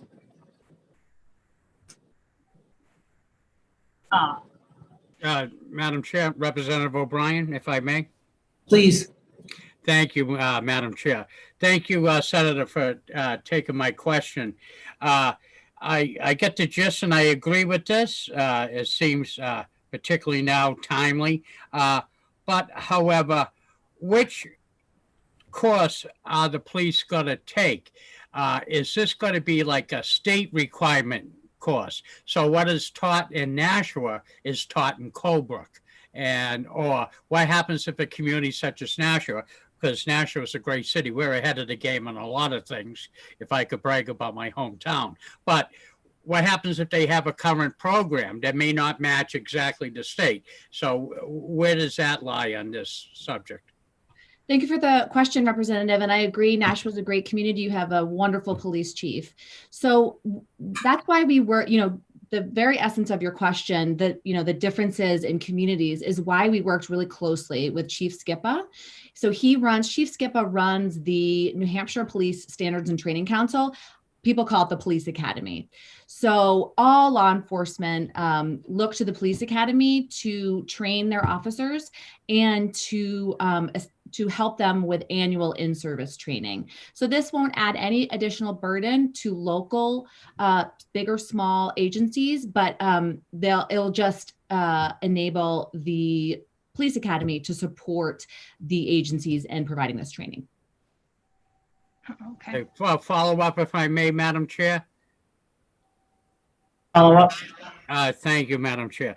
Senator, I think you might have hit it, but just for my clarification, make sure I heard correctly. What I'm saying, would the state program be the rule that every community would have to? That's what I'm getting at. In other words, the community could not come up with their own. Correct. Right. That's correct. It is the Police Academy, the State Police Academy run by Chief Skippa that would provide this training and then also support the local agencies. You're correct. Okay. Thank you, Senator, for taking my question. Thank you, Madam. Representative Close. Thank you, Madam Chair. I think I figured it out, but I think I was confused by the analysis that's on the bill that still refers to the Department of Natural and Cultural Resources, but this actually has nothing to do with them anymore with the amendment, correct? Thank you for the question. And you are correct. So what you have before you is only Section 5 of the bill is introduced. So the previous sections were removed by the Senate. So what you have before you is the compromise commission position from the Senate. And you're correct that the analysis is not applicable to what remains in the bill. Thank you for that clarifying question. Thank you. Actually, Representative Fellows, the Department of Cultural Resources has some employees who are law enforcement, the rangers, or what you might consider them, and they go through the police standards and training, and they're affected in that way. That is correct. Yeah, thank you for that clarification. That is correct. Both the Department of Natural and Cultural Resources and Fish and Game do have law enforcement that do go through the Police Academy. That is correct. Thank you. So follow up, please. So this applies to those few employees that are in those two departments, but it applies to all police officers, correct? And so were they not having any kind of training for these issues before? Thank you for that. Thank you for that question. So this actually, no, well, I can't speak to what the training that they were having before, but this codifies a requirement for doing this training, this new training, that it was in the governor's executive order creating the LEAC Commission. And then the Police Academy was already starting the process to create this training. So this just codifies the governor's executive order and the requirement to do this training that was recommended by the LEAC Commission. Okay, thank you. Thank you. Representative Lekis. Thank you, Madam Chair. Is anyone from the Police Standards and Training going to be testifying? If so, I'll ask this question of them. Let's see. Okay, I've been informed no one's here from there. So my question is around, what is the training going to be around, especially implicit bias? My concern is that there'd be nothing included that would have been prohibited in the House bill we heard earlier, House Bill 544, concerning divisive concepts. Sometimes called critical race theory or whatever. Yeah, I'm sorry, I can't answer that question. That would something that would be directed to Chief Skippa. But the language that is in the bill was in the governor's executive order and in the recommendations from the LEAC Commission. Thank you. So I can't speak to the specifics. I apologize for that. Representative Sytek? What was, Senator, what was the executive order number? Do you know? Oh, that's a good question. I can look that up quickly for you.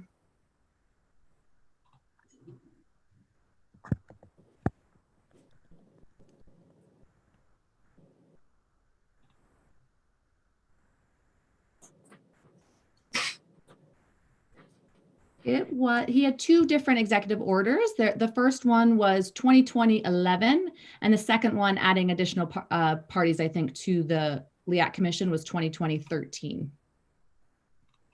Thank you. Thank you. Rhoda?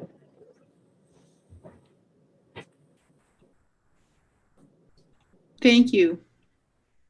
Other than the governor's executive order, have there been any instances that would have shown requirement for this bill? Thank you for the question. So we did have an incident in Concord. Concord's within my district. There was an incident on some trails, some graffiti, some really hateful, racially directed graffiti. And also in the hearing in the Senate, we did have a number of different folks representing different communities of color who testified to their own experience. So, we don't collect this data in New Hampshire. And so a lot of the information was shared by individuals who had experienced their own, discrimination. But again, this is not documented and we don't collect this data in New Hampshire. Follow up. So these incidences, though, are caused by New Hampshire citizens, not by our state or local employees, correct? So, correct. I mean, right. So this is just to make sure that our law enforcement are able to respond to incidents in a way that makes everyone feel safe. So this isn't targeting law enforcement. This is helping them support the community to make sure everyone feels safe. Thank you. Thank you. Representative Allegro? Good morning, and thank you for taking my question. What does training have done to prevent the graffiti that you're talking about in the single incidents? So thank you for that question. I can't speak to how it would have prevented it, but certainly it would support all law enforcement to know what to do when this happens and to respond in a way that makes everyone feel safe. It's also really a public message, right? That New Hampshire is a place that's welcoming for all, right? So it's important, as I said in my introduction of the bill, so many people come to New Hampshire to play and live and work, and we want to make sure that we make everyone feel safe, right? And so, I was so happy to work with Chief Skippa, who also recognized the importance of community policing, building those relationships with the community to make sure everyone feels safe. And, there is this really important economic side of our recreation, right? In New Hampshire, so many folks cross the border to go to our beautiful open spaces, our mountains, our recreational areas. And so this is a public message that New Hampshire is a place that welcomes everyone. Well, you should remember, Representative Allegro, that testimony might have been towards the sections that were deleted by the Senate amendment and not necessarily the section that's left. Please follow. That's okay, I'll research it on my own thing. Actually, Representative Whitley, I have a question on that. Senator Whitley, excuse me.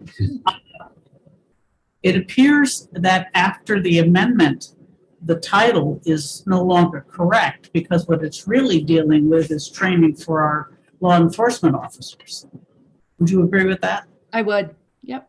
Thank you. All right. Other questions? Seeing none, thank you, Senator. Thank you. Representative Aspicio. Thank you, Madam Chair. I'm really happy to be here with the committee. I'm, for me, this bill, SB 1114 is I think from the Senate over to the House side, it's good. It's a compromise. It's, I think it focuses on one of the main issues, which is making sure our law enforcement are just uniformly trained on just some implicit bias trainings. I think it's nothing that, it's important for us to have uniform training across departments, whether it's Fish and Game, whether it's our state troopers, and making sure everyone is following, somewhat of the same safety protocols, and especially when making others, primarily people of color like myself, feel safe in the outdoors. And we want to make sure that, the outdoors are a space where everyone feels welcome, where everyone feels like, where everyone can enjoy, the fresh air and bask in the sun that we all get to. So I'm really hopeful that everyone will support this bill. I think, like I said, it's a good compromise to making sure that we all just get all the trainings uniformly across the board. So with that, I'll take any questions as well. But.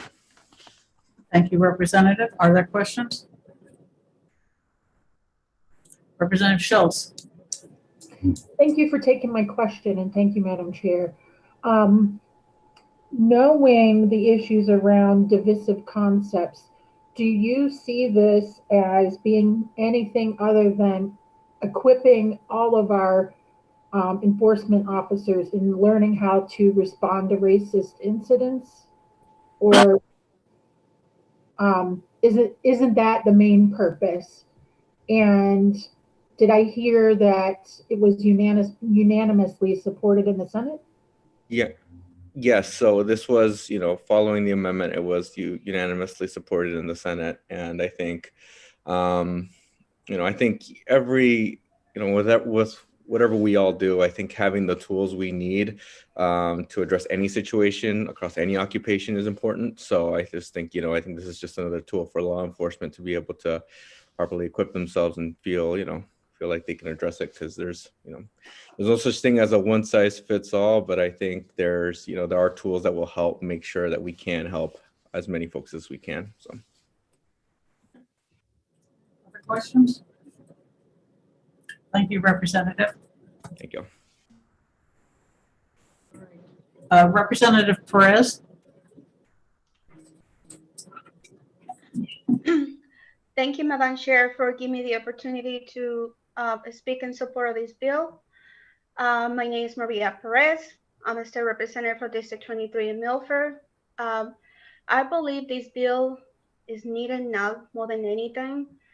We try to have a really good relationship with our police officers, with anybody who works in the law enforcement.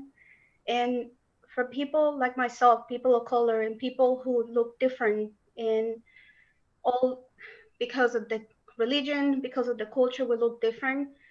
This bill would make us feel more welcome and supported, and especially when we, like me, I enjoy hiking, I enjoy the parks, I enjoy doing a lot of walking myself. And this bill will make me more comfortable knowing that if anything like what I experienced last year, walking my dog around my neighborhood, one of the trails around my neighborhood, and I was harassed by someone and told me that I wasn't welcome. They told me that I was an immigrant and I need to go back to my country, and my family doesn't belong in the neighborhood. When I called the police department, they didn't know how to handle it. To be honest, this kind of bill is needed. We need the police department to be training to see how to handle this kind of situation, because I feel a lot of people going through the same things, and it's necessary for all of us to feel welcome. And I respect anyone, no matter what color you are, no matter what language you speak. I feel so like part of this community. I feel like I've been here 33 years, and I've been working so hard to learn the language, to learn the laws, to learn to be part of these communities. So to be honest, I believe that this bill will help us to continue that relationship that we try to build with the police departments, and make people feel more welcome, and making feel comfortable when it's time to speak with the police officers. Thank you so much for your time. Thank you. Other questions? Okay, seeing none, thank you very much. Catherine Corkery signed up to speak, but I don't see her on the attendance list. Madam Chair, she, I think, might be listed as Sierra Club. As what? Sierra Club? Sierra, New Hampshire Sierra Club. Oh, okay. We will. That makes it more difficult for us to find her. Her hand is up. At least I assume that's her. But I was looking for the name that was listed. If you will promote her, yeah. I did. Sierra Club. Very good. Ms. Corkery?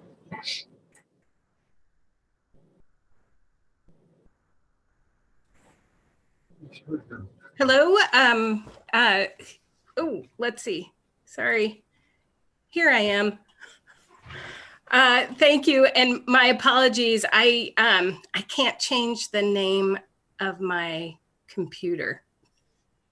But I thank you to the chair and to the committee for hearing my testimony today. I submitted some written testimony, so I will just quickly go over the main points. My name is Catherine Corkery. I am the chapter director for New Hampshire Sierra Club, and I represent 20,000 members and supporters in the Granite State. And I appreciate all your time and effort in the work that you do in this committee and during those long sessions. So thank you for that. As you have gathered, this bill has been on a long journey, and it is very different than the way it started with and as it was amended by the Senate. And I appreciate the work that the Senate did in recognizing that the state agencies that work, that have jurisdiction on our public lands and public trails need to have the same training. But what is, and I appreciate the work that the Senate did, but we felt that this bill still was worthy of our support in addressing the recommendations of the LEACT Commission. And in my testimony, I did provide the link to the final report of the LEACT. And if members of the committee are interested in that, it is there.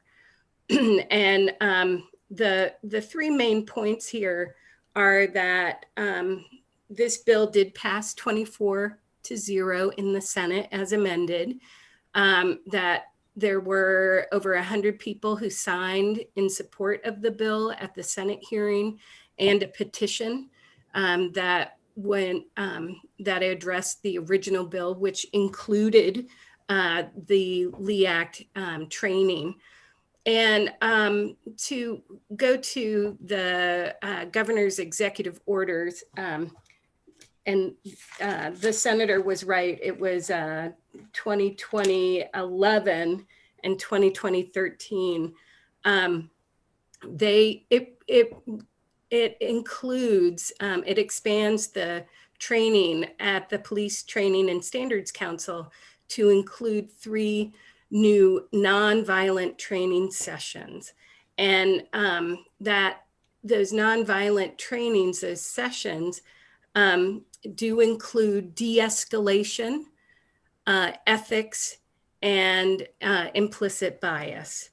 And those are really important tools for our law enforcement to have in dealing with the public.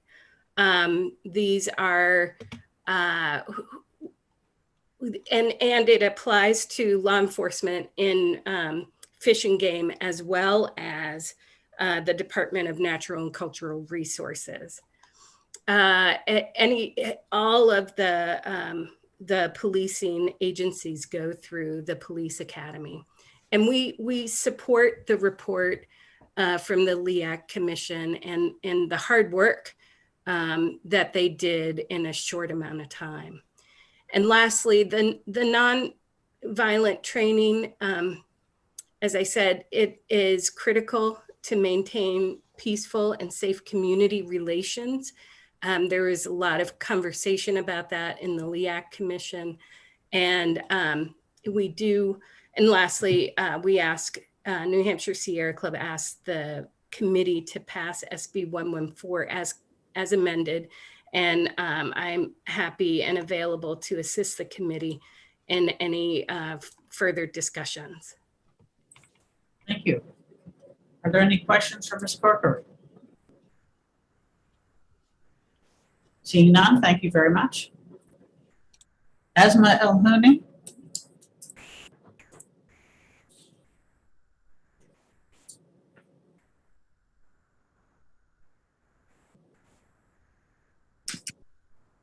Hello, can you hear me? Yes. Thank you. Yeah, my name is Asma El-Houni and I'm the Movement Politics Director for Rights and Democracy New Hampshire. I am speaking in support of this bill. I just want to start off by saying I'm a Muslim woman who wears hijab. And it's vital that we're tracking verbal and physical violence that happens in our parks, in our communities, in our state in general. And I share the story of a Muslim woman who was walking with her baby and was stopped by police officers because people thought, you know, just her presence was a threat to them. That's just an example of implicit bias. I also think it's quite sad and scary that police officers are not trained in de-escalation and anti-bias training already. Police officers have power to stop people and they walk around with tools that kill. And unfortunately, because of implicit bias and the way we're portrayed, particularly in the media, we could be a target. Again, even unintentionally. So I want to make it clear I support this bill because it does not have a fiscal note. I staunchly oppose more funding towards police agency. I see this bill, though, as harm reduction because I do believe we need to use police less in our communities. But it is important that any funding that's being used for this is coming from the current police budgets and that our police are being trained to de-escalate. In terms of implicit bias training, it is vital that everyone understands that stereotypes can lead people to criminalize people. And there was a representative who said if implicit bias training is similar to HB 544 bill, I would say that HB 544 would have prohibited people from speaking about implicit bias as systemic racism. So essentially teaching that we should not be treating people based on the negative stereotypes that we could be just internalizing ourselves.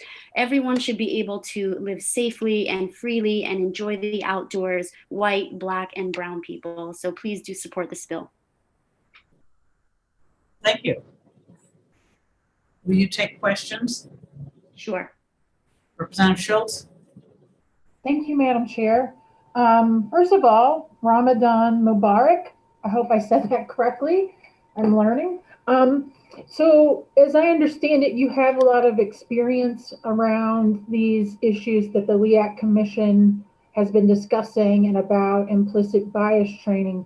Have you found that to be well accepted in conversations with law enforcement and something that they have embraced and found to be mainstream?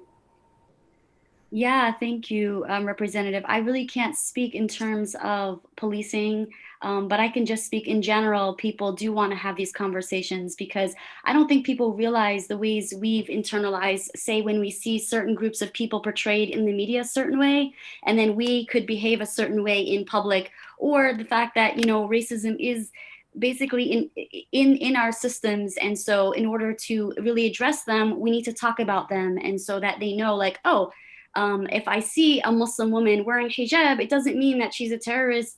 So I should, you know, not approach in that manner as well. So I think it's well accepted by everyone in the community, and definitely something that needs to happen so we can get to a better place so everyone can thrive. Thank you. Thank you. See any other questions? Is there anyone else who wishes to testify? Representative Horgan.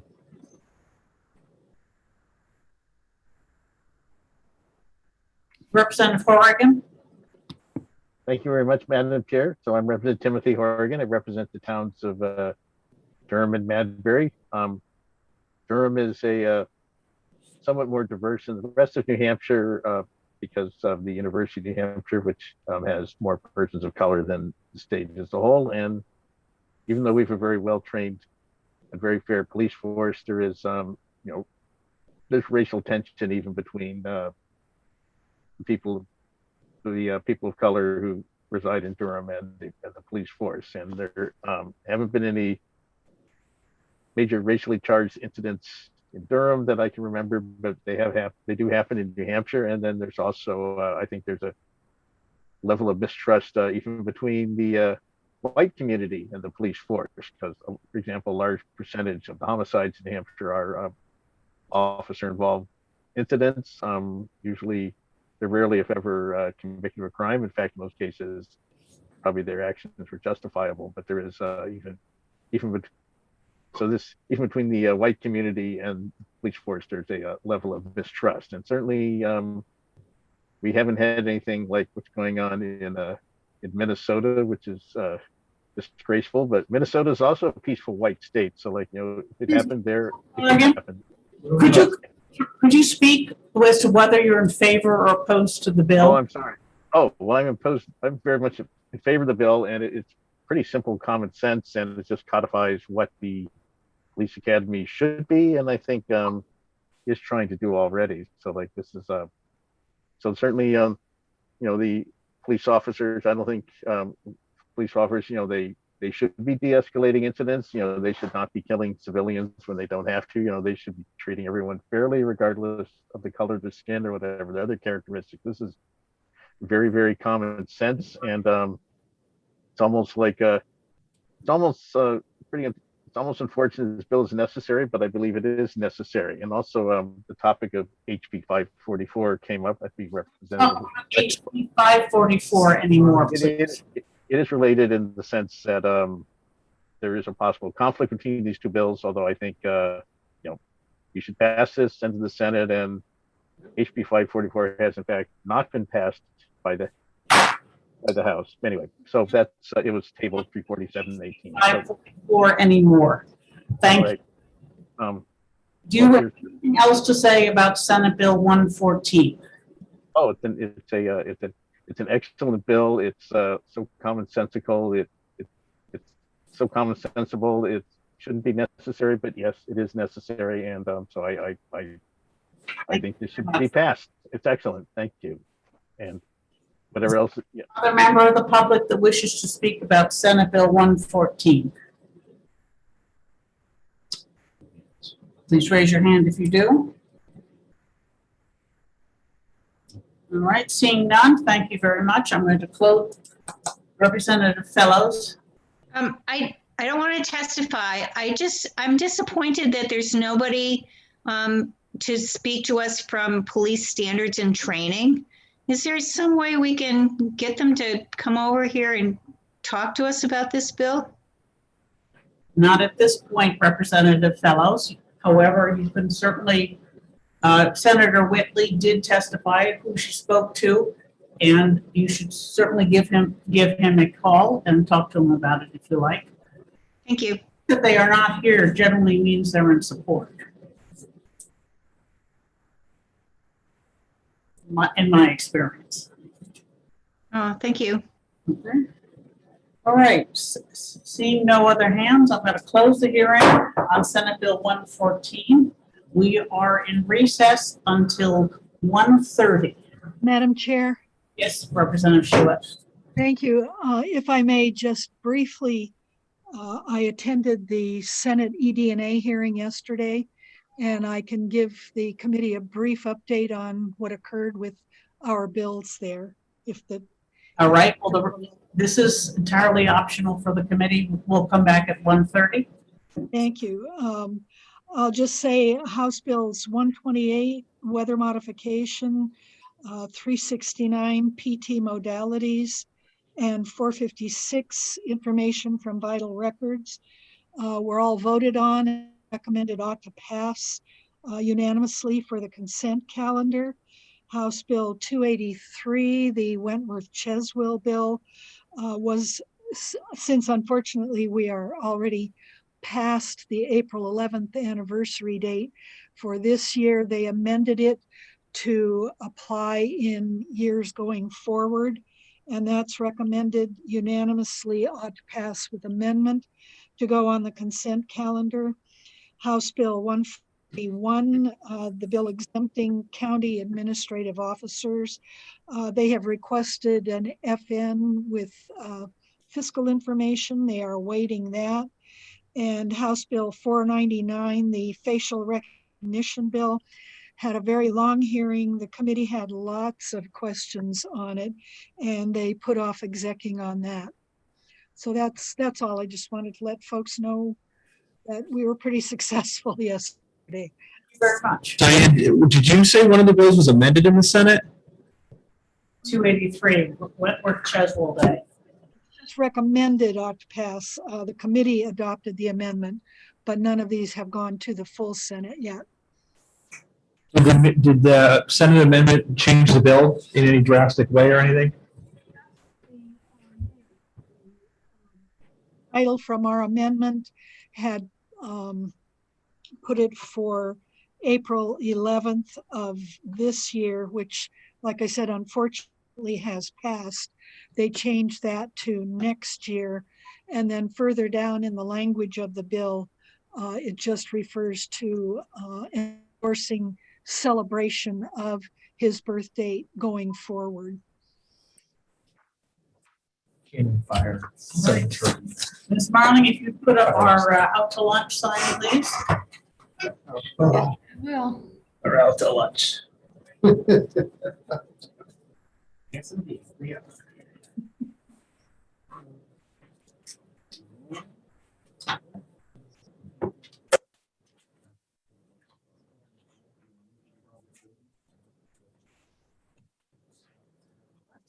That's a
Were we muted? Yeah, we're muted. I apologize to you all. All set? Should be. Our video's on. Our video's on, I can even see us. Senator Carson? Yes, good afternoon again, Madam Chair. Good afternoon. Yes, thank you. We had a little technical difficulty here. So Senate Bill 58. Yes. Oh, wait a second. I got Senate Bill 57 in front of me. I just need to switch folders here. Let's see, what did I do with it? Oh, goodness gracious. I've got Don't ask me, Senator. No, I've got multiple folders in front of me because I had to leave my judiciary. So we're all set. We're good to go. Would you like to start, Madam Chair? Yes, we've started. Okay, terrific. Good afternoon, House ED&A Committee. And Madam Chair, for the record, my name is Sharon Carson, and I have the pleasure of representing Senate District 14, comprising the towns of Londonderry, Hudson, and Auburn.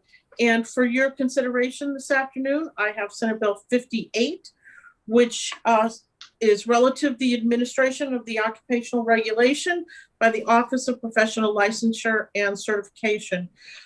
This bill makes changes to the statutory provisions governing the regulatory boards and commissions for technical profession and health professions in order to conform to oversight and administration by the Office of Professional Licensure and Regulation. This bill was a refile from last session. The bill number was Senate Bill 576. And this was a bill that was filed originally by Senator Gaida. And unfortunately, it was a bill that was included in one of the omnibus bills, and that omnibus bill was vetoed.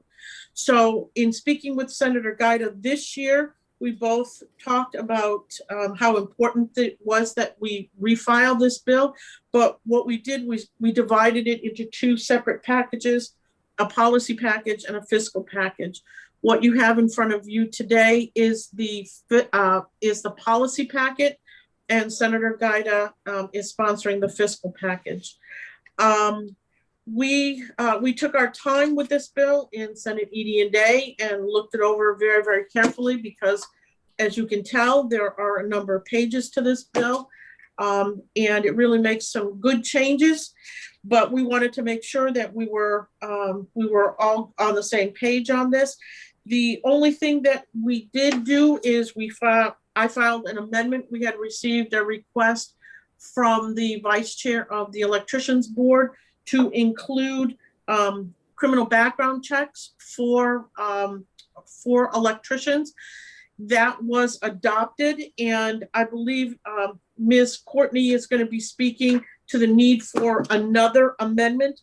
We did adopt part of that language, which states that the board shall retain the authority to determine the criteria necessary for licensing applications. The other part of it really dealt with an issue that was brought by Representative Merchant. As you know, Representative Merchant used to sit on the pharmacy board, and the amendment that Ms. Courtney is she's going to ask you to bring forward is some compromise language that they both felt was appropriate. So at this point, Madam Chair, I will cease my testimony and just say that I know that Ms. Courtney is here and she will be able to walk you through this extensive bill. And I thank you all very much for your time and your consideration this afternoon. Thank you, Senator. Will you take questions? I can try to, but again, it's pretty extensive. So I will try to answer a question. Representative Schuett, do you wish to ask Senator Carson or perhaps Ms. Courtney? Yes, this isn't anything technical, I don't think. Just a clarification, Senator, you mentioned approval of applications by the board, is that referring specifically to the electricians board, not all the boards? No, this was specific to the pharmacy board. At that time, Ms. Courtney and I had a discussion with Representative Merchant. This was some language that we had all agreed on, but since then there have been subsequent conversations, and she's bringing forward more language. I do have the language, but I didn't think it was appropriate that I present the committee with an amendment. That's So, okay. I just wasn't sure who you were exactly referring to. okay, terrific. Thank you, Representative. Thank you. In that case, I'll call on Senator Gaida. Thank you very much, Madam Chair. Thank you, Madam Chairman, members of the committee. For the record, Bob Gaida, Senator District 2, comprising 27 towns in 2 congressional districts and 3 counties. It's a pleasure to be before you today to testify on Senate Bill 58. This is a bill that is really needed. As you may recall, the Office of Professional Licensure and Certification was established by the legislature about 6 years ago, maybe 7 now. And it has suffered from changes in leadership, numerous changes of the executive director. It has suffered from COVID and the omnibus bill problem, and it is in great need of being implemented. I've been through it, as has Director Courtney, and of course Senator Carson and the committee. This is a bill that directly affects how our state boards interact with the businesses, the doctors, the nurses, the pharmacists, acupuncture, all of those professions. And what we have found in the past, and one of the reasons this OPLC was established, was to standardize and streamline the application processes. OPLC is taking that on with the most recent addition of the Mechanical Licensing Board to its purview. The OPLC will not be stipulating conditions of licensure. Those are left to the professional boards. But what this does is it streamlines and significantly accelerates both the process for application, relicensing, and of course, in the instance where there may be problems with a person in violation of rules or ethics or so forth, that also standardizes the procedures between the many boards that are under its purview. I've worked closely with the now Executive Director Courtney for about the last 3 years, working on this bill.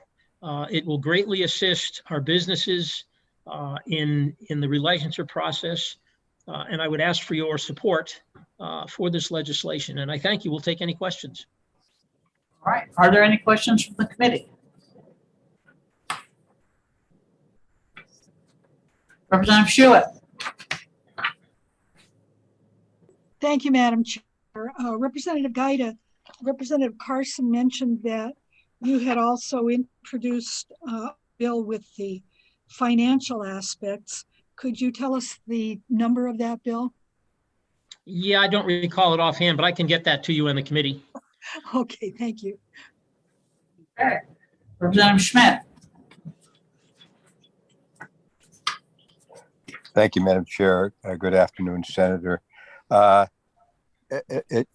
certainly agree with your assessment of the problems that OPLC has gone through during the years of its existence. It has been plagued by numerous leadership changes. And I wonder what kind of pushback, if any, you've had from the boards, or at least response you've had from the boards in the process of your work on redoing everything, or not everything, but a lot.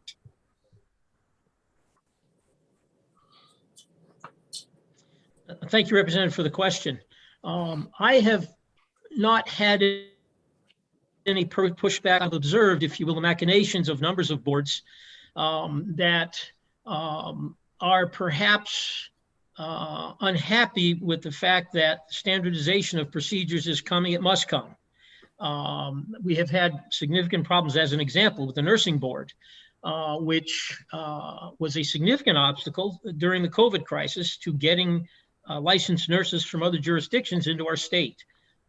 We have had some, again, concerns with the boards not perhaps wanting to relinquish the administrative processes, but they're not manned. They don't have the personnel or the skill sets, frankly, to do the administrative part of licensing and certification. Much better done uniformly across the board to the benefit both of the state and of the businesses and individuals that would make applications to them.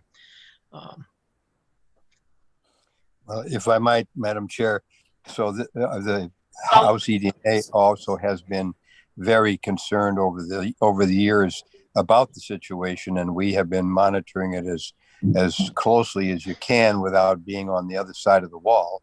And I don't mean the wall between the Senate and the House. I mean the wall between the legislature and OPLC. We certainly look at your proposal with great interest.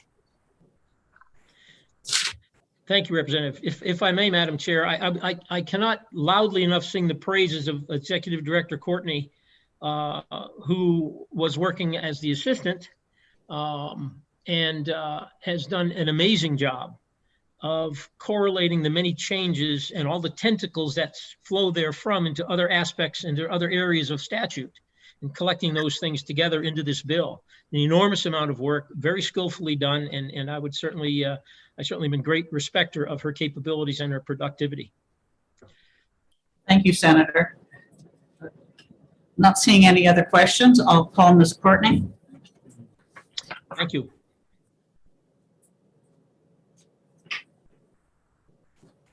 Good morning, Madam Chair, members of the committee. For the record, I'm Lindsay Courtney. I am the Executive Director of the New Hampshire Office of Professional Licensure and Certification, the agency that oversees the 54 boards, councils, and commissions within the state. Thank you for the opportunity to speak to you today. OPLC fully supports this bill, SB 58, and wishes to thank Senator Carson for bringing this bill forward and to Senator Guida for his support with Senate Bill 13 as well as 576 from last year. Over the last year, OPLC has been working diligently to establish efficiencies within the office in order to assist all of our boards in their very important work. This really is just a cleanup bill, and as such, it is a crucial way to pave. It is a crucial step to pave the way for OPLC to achieve its mission of promoting the efficiency and economy in the administration of its licensing boards. There are a number of objectives in this bill, primarily though, to remove requirement in certain practice acts that require a court stenographer to be present for all hearings. Number 2, to grant to the executive director the authority to set per diem rates for board members. 3, we want to standardize quorum requirements to enable boards to meet and fulfill their statutory obligations.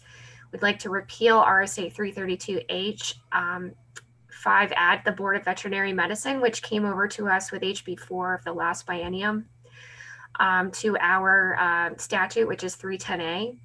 We'd like to remove references to the Commissioner of the Department of Health and Human Services, which seems to be a carryover from when several of the boards and councils were part of or administratively attached to DHHS. Remove the requirement that boards provide a roster of licensees for a fee. Permit the agency to adopt a retention policy across the agency. Clarify that the agency itself does not have any reporting requirements under RSA 332G, 13 and 14 for boards that do not fall within the agency, such as mechanical licensing, which likely will come over, but there are boards that are part of Title 30. Grant the executive director the authority to promulgate rules for all boards that participate in our professional health program, set term limits for the Board of Family Mediator certification, and clarify that the executive director and not the PD&P program administrator has certain statutory authority over discretionary tasks. I do want to just go through those briefly to just highlight the reasons therefore.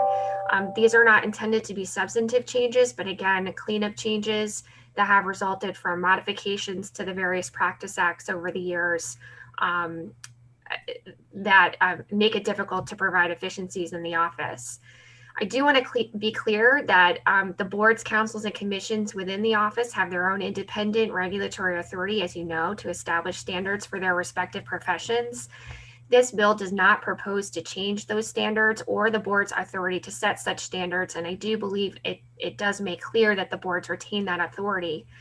But there are certain administrative functions that are unrelated to standards of practice that must be standardized for all boards within the office. This is really necessary in order to ensure that we're not creating inefficiencies in the licensing process and unnecessary barriers to workforce entry, which is a huge problem in the state. SB 58 would assist the intent of 310A by granting the office the ability to streamline certain administrative functions across all boards, making the licensing and disciplinary processes more efficient. In terms of the first requirement or the first elimination that we'd like to accomplish is the stenographer requirement. There are just a few practice acts that do require a steno to be present at a hearing. This is expensive for the agency and not really necessary, given that we do have the ability to record and transcribe at a party's expense. So we'd like to standardize this requirement across all board and reduce the cost to the agency by proposing to eliminate the requirement that a stenographer be present at hearings. All boards would just have to comply with the records requirement in the Administrative Procedures Act, RSA 541A31. In terms of the per diem, this is a huge problem for the agency. There is no standardized per diem rates. SB 58 proposes to grant to the agency the authority to establish per diem rates for all boards, councils, and commissions. Some boards right now receive a per diem rate, many do not. Some boards receive a per diem rate for any work performed at any time. This has resulted in some claims for per diems that are just really not appropriate. Others are required to perform work for a certain number of hours or only receive per diems for a particular meeting. Some receive a rate of $25, others $100. I could go on and on and on, but it's very difficult for us to effectively administer and also to budget. So we'd like to do this in the form of rulemaking by granting the agency the authority to establish per diem rates by rule. We'd also like to standardize the quorum requirements. Most practice acts establish a quorum of the majority of members appointed and confirmed by governor and council. But there are a couple of practice acts that specifically define a set number of board members who constitute a quorum. This becomes a problem when vacancies are not filled, as oftentimes boards are not able to meet, conduct board business, approve applications, and there are barriers for licensure. As an example, the Board of Hearing Care Providers did not meet for about 2 years due to lack of a quorum. And so licenses were being issued and approved by operation of law consistent with 541A29A, regardless of whether or not they met their requirements. So obviously that's a problem from a public safety standpoint, and we'd like to modify the quorum requirements. We'd also like to repeal RSA 332H, which requires boards to distribute printed rules to licensees. Frankly, this is just an outdated statutory provision, given that the rules are on our website, which was recently updated, you may have observed. All of our rules now link directly to the GenCourt website. Boards, we're not complying with this rule, so we'd like to eliminate that statutory requirement. This bill also proposes to add the Board of Veterinary Medicine to RSA 310A1A. I think that was just an oversight in the last budget trailer. This bill also proposes to remove references to the Commissioner of Health and Human Services. Specifically, Midwifery Council is one of them that used to be a part of DHHS and still references the Commissioner of DHHS. This bill also proposes to eliminate the requirement of providing rosters for a fee. Some practice acts require boards to provide a roster of licensees and to do so at a cost upon request. However, all of our licensing information is available online. Additionally, anyone can file a right to know request and obtain a roster, albeit not with the personal information as determined through legal counsel. But it's the agency's position that we really shouldn't be charging people in excess of what it costs to actually produce the roster. And so we'd like to eliminate this requirement. Probably most importantly for our current purposes, given our recent relocation to 7 Eagle Square, it's become quite obvious that we need an agency-wide retention policy. Unfortunately, we do not have that capability at present. Some of the practice acts establish a time frame in which certain documents must be retained. Other boards have already worked in the past prior to OPLC's creation with the Secretary of State's office to adopt a retention policy, and all of these policies conflict. So effectively, the office has been essentially required to maintain documents indefinitely, which has become quite a problem from a storage standpoint. So this bill proposes to permit the agency to adopt an agency-wide retention policy. And obviously we'd work with the boards to determine what's appropriate based on the documents. Bill also clarifies that OPLC does not have reporting requirements for non-OPLC boards. I could go on and on and on about the ways that the statutes, the statutory framework for occupational licensing is just probably not ideal. One of those is the fact that not all of our boards fall within Title 30. 332G is drafted in such a way that is supposed to apply, I think, primarily to the office, but there are boards that are not within the office that are part of Title 30. So we'd like to clarify that we do not have statutory obligations for boards that are not within the office. This bill also permits the agency to adopt rules for PHP. If you don't know, PHP is the Professionals Health Program that we contract with in order to provide specifically healthcare licensees with access to monitoring, but also services to make sure that if they do develop a substance use disorder, that they can get the appropriate treatment and possibly seek reentry to workforce. The boards presently, there are 13 of them, have the ability to adopt rules. And this has become an issue for the vendor. Obviously, it's difficult to effectively administer a program with 13 sets of rules to follow. So this bill proposes to authorize the agency to adopt rules.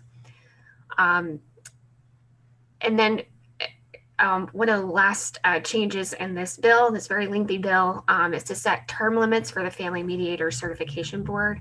This is really just a cleanup because all boards have term limits with this one board's exception. So the agency is proposing to create term limits.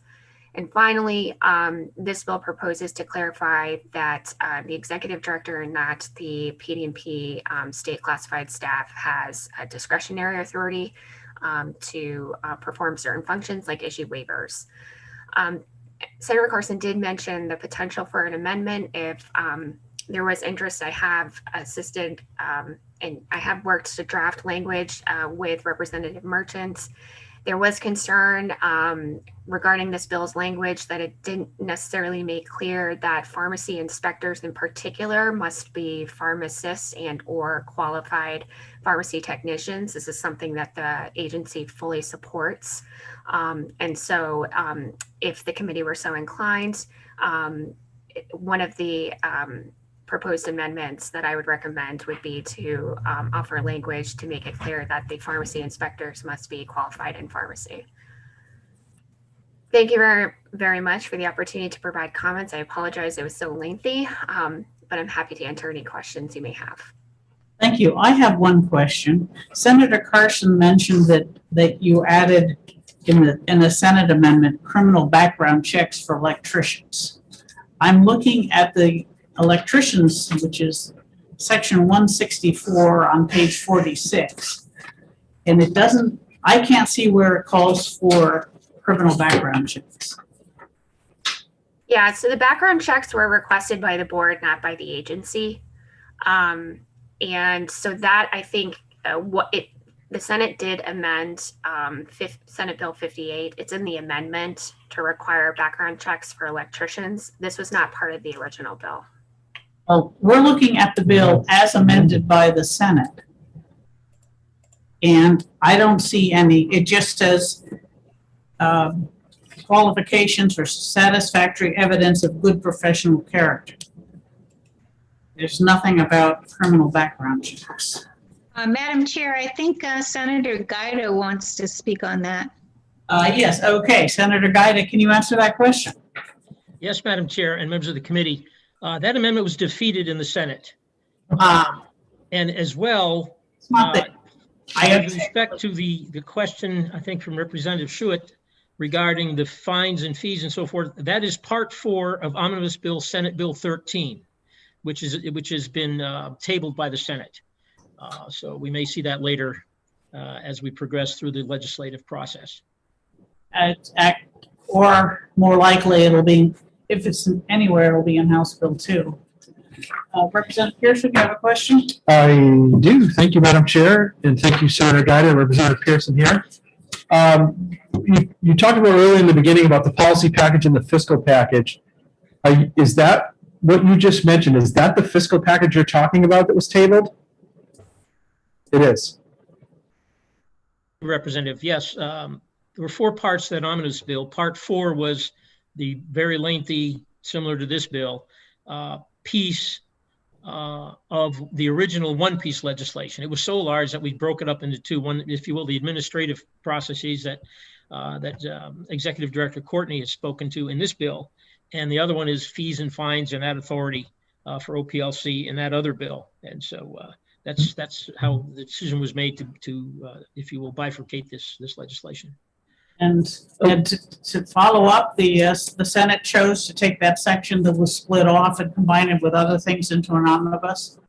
Yes, part of that bill is the BET, BPT reductions, a number of other. Representative. So Senator, we're looking at an axle here that's got a wheel on one side and a wheel on the other, and they're coming from 2 different areas. If the fiscal package part never comes out, and we were to go ahead with the policy part, is that going to cause a big conundrum here with redoing policy without having the fiscal part of it to go with it? No, it will not, but I'd be happy to allow, if you would, Executive Director Courtney to address that. It will not be problematic. Okay. Representative Goley. Thank you, Madam Chair. Just a couple quick questions for Ms. Courtney. In setting the per diem rates, is this going to be a one-size-fits-all? As we know, some boards pay a little more than others, and there's reasons for that. Having trouble finding people to fill the board's positions or things of that nature. I question whether a one-size-fits-all is the right approach, and is that what you're looking at? No, we're not looking at a one size fits all. And the reason for that is because certain boards meet longer, meet more frequently. And frankly, there's more work put into that. I think this is going to have to be done in consultation with the boards. We're going to have to survey to see what, how much time people are actually expected to contribute in being a board member. One of the biggest issues that we're facing right now, though, is that certain boards have the ability to receive per diems for any activity that's really not defined. And it has created a huge problem fiscally for the agency. We've received some pretty lofty bills, and I think it's just simply not because people are acting, inappropriately. I think it's just because the expectations are not clear by virtue of, what constitutes a per diem. So I think we need to survey the boards. I think we need to understand the time commitments. And nursing, medicine, pharmacy, real estate, those are ones that put in a lot of time. There are boards that meet quarterly, so obviously they would not be anticipated to receive the same per diem. Follow-up? Follow-up. Then wouldn't it be in the best interest if you're going to consult with them to let them continue setting the rates in consultation with you? Instead of you as executive director taking over all boards, that if you're going to consult with them, they're better known to what time frame they put in and what they should be paid? I don't think so, Representative, because part of the problem that we're running into here is that it's very easy to spend other people's money, right? And what's happening is that the boards, by virtue of them no longer performing the administrative functions, aren't really seeing the impact that some of the decisions that they're making could have on the agency as a whole. I really think that the agency does the budgeting, and so the agency needs to determine how it's going to allocate its resources with consultation from the boards. Follow up?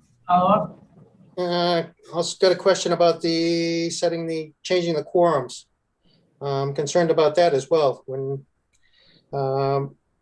most things are in statute or in place, a quorum is of those that have the open, not open positions included. It's of the board as a whole.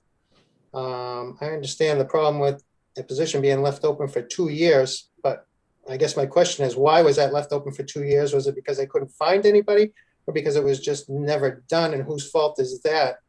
I don't think we should be making policy changes based on one incident. I just don't think the board position should be left open for 2 years. So why, just because of that instance, I don't understand why we should change a quorum requirement.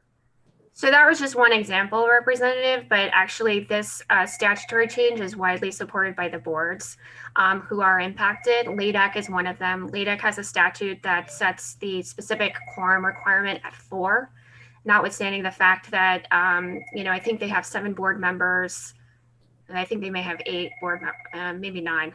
But in any event, they have a set number of board members, whereas the majority of boards' practice acts establish a quorum to be the majority of those appointed and confirmed by governor and council. So even if you have 9 seats, if you only have 7 appointed, obviously your quorum would be 4. But certain boards aren't able to obtain a quorum, and it's not just by not being able to fill the seats, Representative. There are many times where board members have to recuse themselves, and that poses a quorum problem as well. So this is actually a provision widely supported by the boards who are impacted. But if follow-up? But if someone has to recuse themselves, 1 or 2 people have to recuse themselves, the language is still there stating that it's of those appointed and present, so that wouldn't change that scenario by recusing, because they'd still be present. No, actually, if it requires, if the statutory language, like the statutory language that we're seeking to change in this bill, requires 4 for a quorum to make decisions, you need 4. You need 4 people who can vote. And that's the problem. I think that the question was, if there are 7 members appointed, but 2 of them have recused themselves, is the quorum still 4? Yes. Thank you. Thank you. Because it talks about overall. Okay, other Representative Schuett? Thank you, Madam Chair. I'm not sure if this is a question for Ms. Courtney or actually for you, Madam Chair, or perhaps Representative Schmidt. I see several different areas in the bill, and the final phrase in that section is something of the nature consistent with the retention policy established by the OPLC. Who's going to oversee the policy that OPLC establishes? Is that something that would be incorporated by administrative rules, or who would you get approval of? I mean, you're just going to be the executive director and king or queen, and this is the way it's going to be, or how will those be determined? Yeah, so agencies, in order to adopt, we'd have to engage in rulemaking, and traditionally retention policies also have to be approved by the Secretary of State's office. So, so that's how we would go through that process. So you're saying that the retention policy will be an agency policy and it is reviewed and approved by the Secretary of State? Correct. Just to make sure it's appropriate. So for example, we may have one rule pertaining to disciplinary files, how long you have to keep a disciplinary file. You may have a rule pertaining to licensure files As it stands, we have boards that have approved retention policies for the same types of files that are vastly different. Some boards have stated that you need to keep disciplinary files forever. Some have stated that you only need to keep certain portions of a disciplinary file forever. Some say only 7 years. I think you can appreciate that it's very difficult for us to administratively support different retention policies, 54 different retention policies. Particularly, we have a staff of 66. Other questions? Other question. Yeah. I was using that as an example. I wasn't referring specifically to retention, although that is one of the areas, but there are several other things that basically just reverts back to, we're going to tell you this is what you have to do. And that's my concern. And I don't know, for example, with the retention, does there need to be a Site 2 approval by the Secretary of State's office, or if some of these other statements throughout, there need to be a Site to a consulting authority or whatever? So the language as drafted grants the office the authority to establish policies through this retention, basically retention schedule through rulemaking. I believe, Representative, and I believe, having researched this about a year ago, that there is another statute that sets forth what state agencies and public bodies have to do in order to approve or implement a retention schedule. And it's specific. So obviously we would be expected to comply with that statute as well. But I will do that research and follow up with you after that, because I just don't know the statutory citation off the top of my head. Okay, a follow-up, Madam Chair. Follow-up. As I said, I wasn't referring only to retention. I see another one talking about an applicant for registration, so on and so forth, using the method prescribed and furnished by the Office of OPLC. So like I said, there are several different sites in here that basically reverts the policy decision back to the head office rather than the individual board. Yeah, that's purposeful. If I may just briefly explain what's going on in the office, my assessment is that the reason the agency hasn't really, aside from probably ineffective leadership, hasn't been able to really do what it's been asked to do in terms of promote efficiencies is because it hasn't had the authority to adopt procedures and streamline application processes across the board. I'm not talking about standards. I'm not talking about criteria as to, what somebody needs to accomplish in order to obtain a license as a nurse. But we've got 54 boards, councils, and commissions. Most of them have many different licensing types, and we've got to effectively administer hundreds of different forms, hundreds of different workflow and processes with 66 full-time people. That just doesn't work, and we've seen that. And that's one of the reasons why the way occupational licensing is set up in the state, it's a barrier. It's a barrier to workforce entry just based on the process, not the standards. So I think that we really need to standardize and streamline, and I think that's what 310A was intended to accomplish by giving OPLC that authority. But unfortunately, when OPLC did obtain that authority, and I do believe we do have the authority to adopt streamlined procedures, there remain statutory provisions that don't allow us to effectuate that intent. And these are the statutory provisions. For example, when we say, in the bill, they have to follow the procedures that were established by the Office of Professional Licensure and Certification. That's a procedural process. It doesn't affect the substance, but we do need one process to follow. Otherwise, we're never going to be competitive with other states in terms of occupational licensing. And you're going to continue to see the turnover in the agency because it's just not an effective way to administer state government. Just my opinion, and I'm off on a tangent, but that's the intent of this bill. Thank you. Representative Schmidt.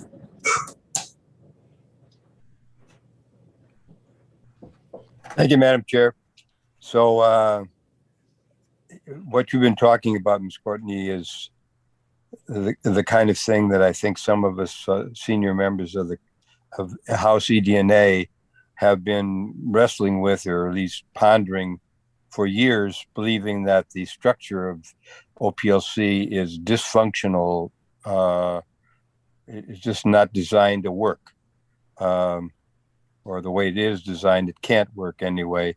So there's some aspects of this bill that are pretty straightforward that I think we can probably agree on. Some of the other stuff I think we're going to have to wrestle with. I'm wondering, have you prioritized the various components of the bill with regard to that specific aspect that I've just discussed? Yeah, I mean, certain things are higher priorities than others. I would say per diem is pretty top of the list because it's blowing our budget. As soon as we run out of money, I had somebody submit a bill the other day for $8,000. As soon as the money's gone, and I legally can't spend it. So I think that's a high priority. But the other thing that I think is a high priority is the quorum requirement. I think because that really impacts licensure. Honestly, it doesn't have an impact to OPLC as an agency. We observed that this was a problem for the boards, and the board supported this change with the quorum requirements because they're not able to timely license people all the time because they can't obtain a quorum. And I agree with Representative Goley that in an ideal world, all seats would be filled all the time. We do our best to try to obtain qualified candidates. Obviously, it's not up to the agency to appoint them. The governor's office typically nominates. But I have a great relationship with a lot of professional associations. But, we've got a midwifery council with, I think, 7 people on it and only 30 licensees. So at some point, everybody who's a licensee is going to cycle through that council. That it makes it difficult, I think, to find qualified people who are willing to give up their time. So that obviously would also be a priority. And then certainly the retention policy is a big priority. We just have so much paper. We are doing our best right now to scan everything in. Hopefully with HB2, we've proposed, not HB2, but HB1, we've proposed, and the governor has supported and the House has supported thus far, our ability to spend funds for an electronic record keeping system, a document management system that will help. But we have documents going back to the 30s that are just in boxes and storage all over the place. We're really trying to get our hands around this issue. We've developed naming conventions. We've scanning things in. We're trying our best not to accept paper documents, but this goes back to the authority of what the different statutes and the rules look like. To me, I look at that as a procedure. Should a board be able to dictate that we have to accept paper, or can the agency adopt, an online portal process, which is consistent with what other states have across the country? But if you allow boards to pick and choose how they're going to accept applications, not the content of the applications, but how they're going to accept it, we're going to end up with the process that we have, which is that we just have to accept everything in perpetuity. So that is a huge problem for us right now, is the retention policy. We have been working as part of the grant that we received through the Department of Labor. We had contracted with CLEAR to conduct an analysis of certain licensing categories for the boards, but we had amended that scope to conduct an analysis of the umbrella agencies as a whole. I don't yet have that analysis or that report. I suspect I will have that next week, but I do have the survey that was conducted, and over 70% of the 23 umbrella agencies across the country responded. And I can provide that to the committee because it just may be helpful to have that data and that information as to what other states have done. Follow up. So I think this is frankly very useful because we've got a lot of new members on this committee who haven't had to deal with any of this craziness. I've been on for 15 years, and OPLC actually I think has been around more than the 6 or 7 years that Senator Geiger referenced. I think it's more like 10 years. But the quorum issue is one that you've emphasized here. Do you recall, it may have been before you came on board, we had a quorum situation a couple of years ago where we shortened the quorum requirements. This has to be a problem nationwide, I would think.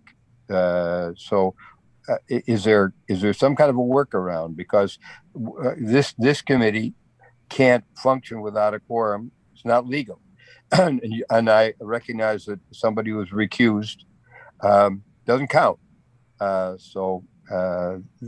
has to be some kind of an alternative. Have you explored that aspect with regard to the quorum situation, which is crucial? I agree with you. Yeah, I think what we've observed within the agency is that the boards that have a quorum, that is simply the majority of those appointed by governor and council, don't typically run into quorum problems. It's usually the boards that have a specific number of people. Like, for example, hearing care providers, their quorum is 4. They only have 4 people. Can you repeat the name again? You got by me too fast. Yeah, hearing care providers is Hearing one. care. Okay, thank you. LEDAC is another one. Right. I believe psychology may be one as well. There are several that are in this bill that have a specific set number, regardless of how many people have actually filled the slots. Okay, well, unfortunately, this frankly needs a subcommittee, but we can't do subcommittees during the pandemic. But we've got to sit down and knock out individual aspects of this because you're literally trying. I'm sure you're familiar with the jugglers and plate spinners. You've just got too many plates to spin, as you know, in your capacity.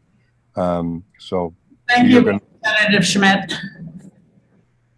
Representative Goley.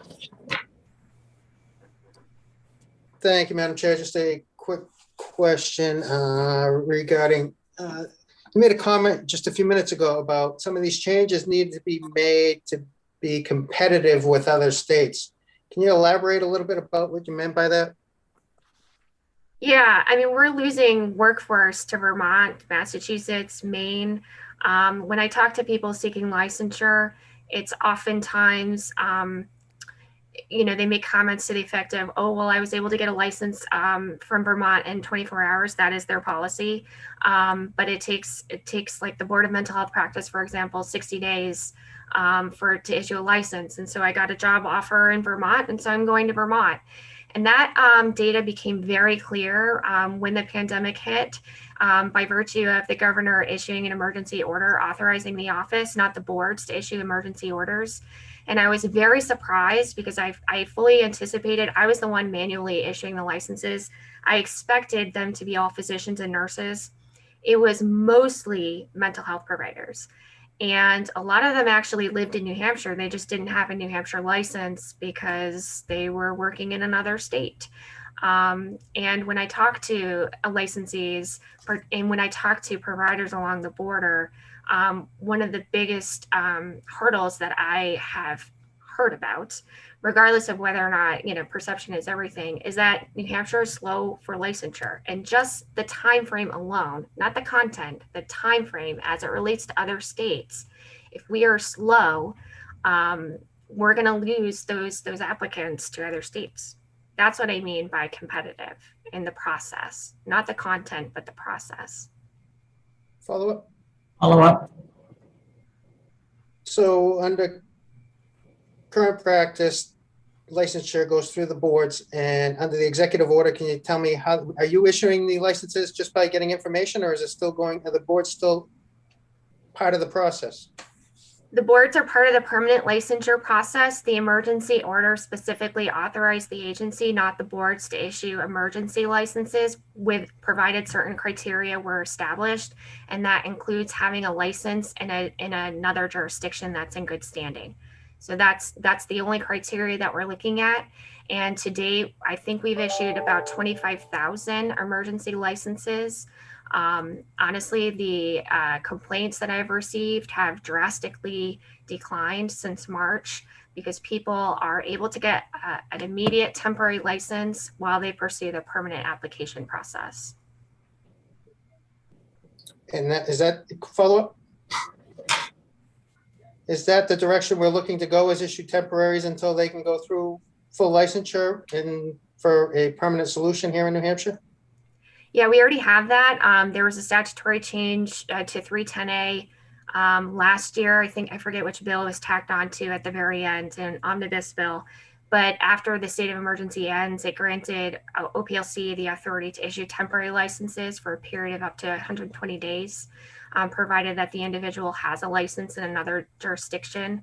And I think it makes sense if you have a license in another jurisdiction that's in good standing, you're most likely qualified, and you have been working, you're most likely qualified to work. In terms of risk benefit analysis, does it make sense to make those individuals wait months on end to obtain a license? Probably not. And I think that's been reflected in the general court's work with the 332G regarding reciprocity and other statements regarding temp licensure. Thank you. Representative Broda. Thank you. Comparing the structure that you're proposing, how would it compare to the structure that's being used for similar offices in other states that are comparable in size to New Hampshire? So, in the report that I can provide you has, some states have released their organizational charts. The structure in terms of organizationally, that's an HB2, that's very consistent with the structure in other offices. A decent number of umbrella agencies, their boards, like Vermont, their boards are advisory boards, which is very different obviously than what we have in New Hampshire. New Hampshire is the only state that has an umbrella agency that has policy autonomous boards that do not have someone or some oversight over the policies established by the boards. In many states, the agency has sort of like veto authority. In other states, there's a legislative committee. In other states, it's the governor. So we do have 4 advisory boards in the office right now. But that's obviously a slight minority. That's not what we're proposing by virtue of this legislation, but just globally, that's how umbrella agencies are typically operating across the country. So there isn't anybody that's comparable to what we're doing? Well, it depends on the function that we're talking about. There are 23 umbrella agencies across the country, and there are certain aspects of what we do that are very similar to other boards. By and large, umbrella agencies do have the authority to adopt procedures, application processes, contract for applications, software, and that's what we should have in New Hampshire. I think that's what the intent is in 310A. We haven't been able to implement it because of the statutory barriers that are reflected in SB 58. If we're talking about globally authority, that's a conversation that I think the state needs to have. Doesn't need to have in the context of SB 58, but that is very different from what other states I think have. I have a follow-up question, Madam Chair. If this is implemented, what type of, it doesn't seem to me that some of the boards are going to be satisfied with this. So how are you going to handle the conflicts? There really isn't anything in SB 58 that I think is controversial. And I do have a very good working relationship with the large majority of boards. We don't always agree, but that's okay. We're all willing to come to the table and figure it out. And just the other day, I was speaking to the Board of Medicine specifically regarding the retention issues because they were concerned. They rely heavily on their investigative materials, and we worked it through, and we're going to establish a working group. My intent is not to come in here and not work with people and establish rules that are just non-workable. We have to work with each other. I have 350 board members that I have to get along with.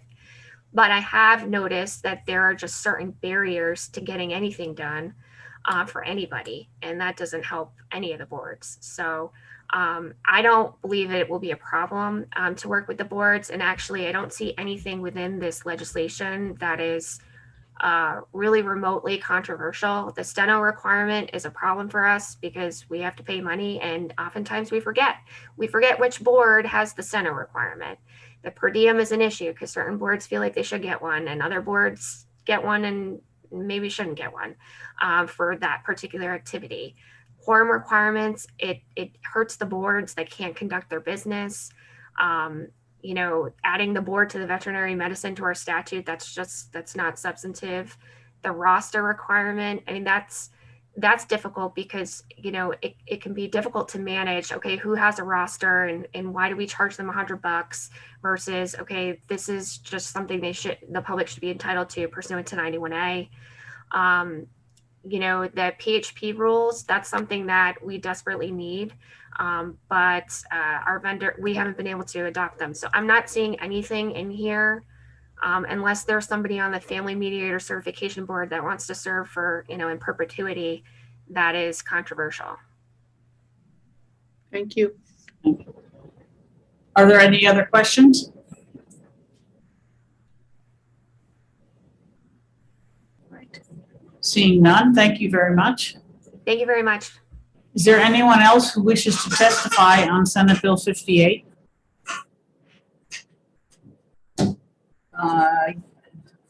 Yes, Paula Minahan. Let's see if I can get you to speak.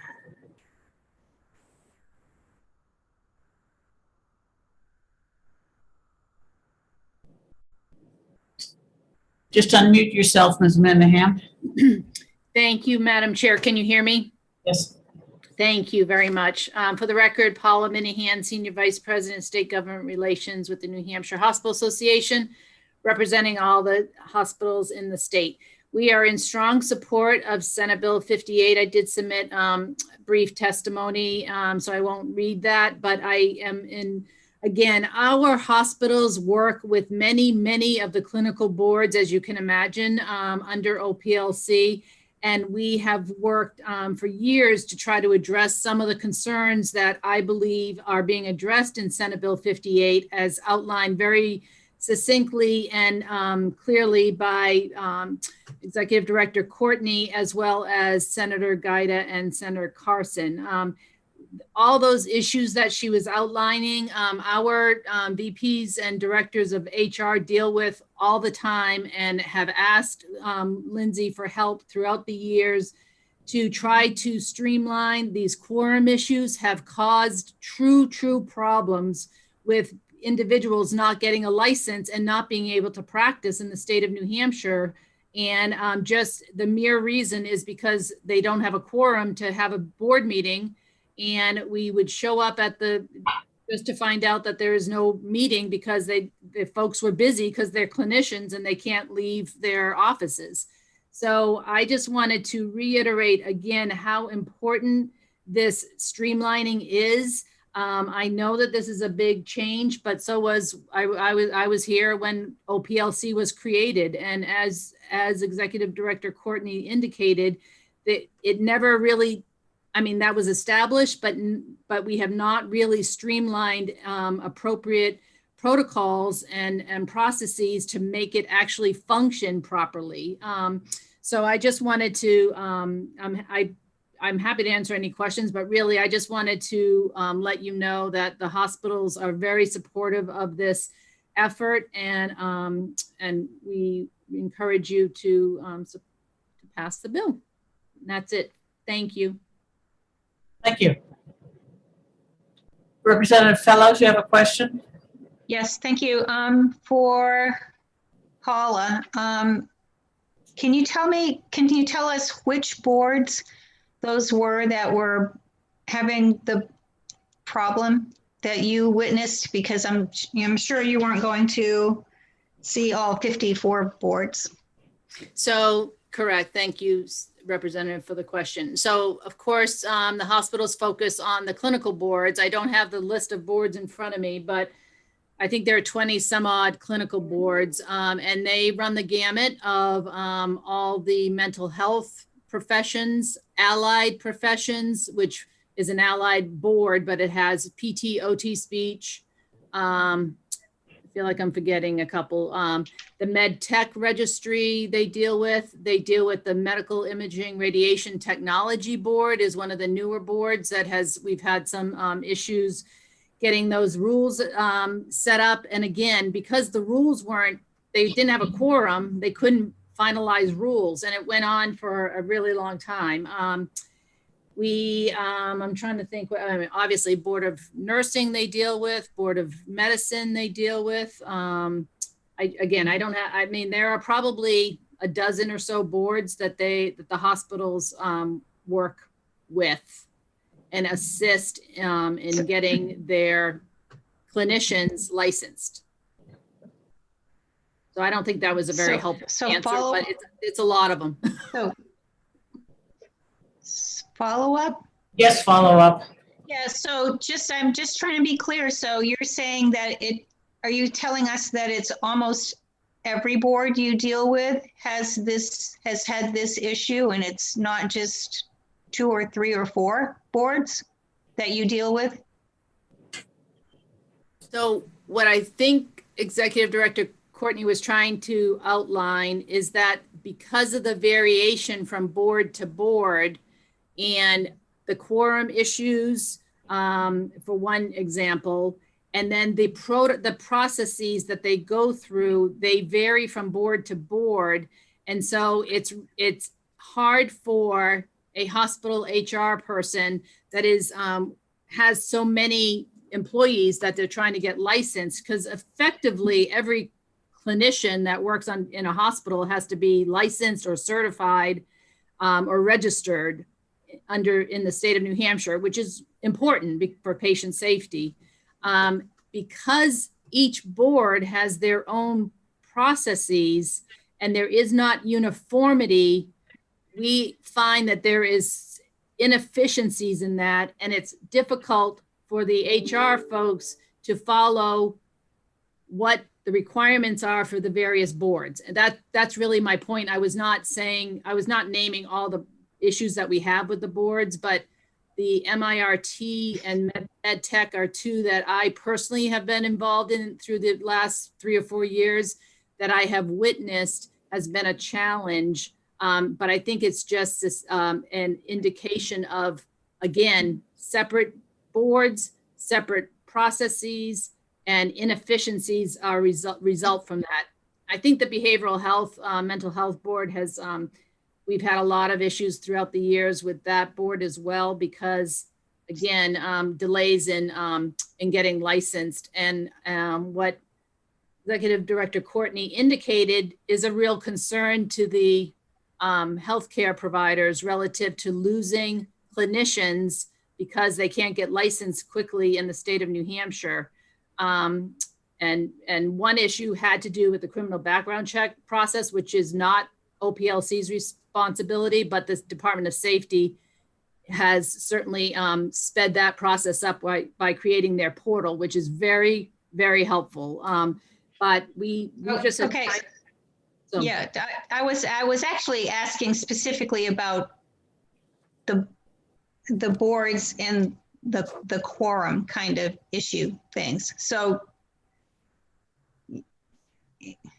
I am not probably, I'd have to go through every single board rules to see what their quorum requirements are, but I can just. I'm just asking about your experience. So you've experienced like trying to go to a meeting and there's no quorum there, and I'm just wondering if they were doing meetings via Zoom, if that would partly eliminate that issue, make it a lot easier for everybody to go to the meeting. Not right. I'm not sure of the answer to that, but absolutely, I have shown up at OPLC just to find out, because the board members are also practicing clinicians. Mm-hmm. They are unable to participate They did not have a quorum for whatever the requirements were, so they couldn't hold the meeting, which delayed finalizing some licenses. Okay. I have experienced that. Thank you for that information. You're welcome. Representative Schmidt, do you have a question this time? I always have a question, Madam Chair. I sometimes Please ask. 15-year member of this, a 15-year member of this committee, I have some right to be heard. So I object to your muting me. You can discipline me, but not muting me is not allowed. So in any case, Miss Courtney, how much has the pandemic complicated this situation? Representative Schmidt, this is Paula Minahan. Is the question for me? Well, the clinician issue that you've addressed obviously is a crucial one, but how much has the pandemic made it worse? And then, as Representative Fellows was just asking, how much has the Zoom alternative made some things more viable? I would say the pandemic has led to many concerns and delays throughout the hospital industry, and certainly trying to get addressing a lot of issues. But the temporary licensure process that was initiated with the emergency order that Executive Director Courtney outlined has actually made a tremendous difference. And we actually were involved in working with her and to get that established. And we were very supportive of that. So that has been helpful. I would say Zoom in general makes it easier for people to testify at hearings like this, and easier for people to attend board meetings, no question. I'm sure of that. Okay, follow up. So one of the things is that the governor has issued a lot of emergency orders in view of the pandemic. Has he been engaged with regard to trying to resolve some of these issues? I'm sorry, I'm not clear. I don't think I understand your question. What issue? Schmidt, very interesting question, but I do not believe Ms. Minahan is the proper person to ask it of.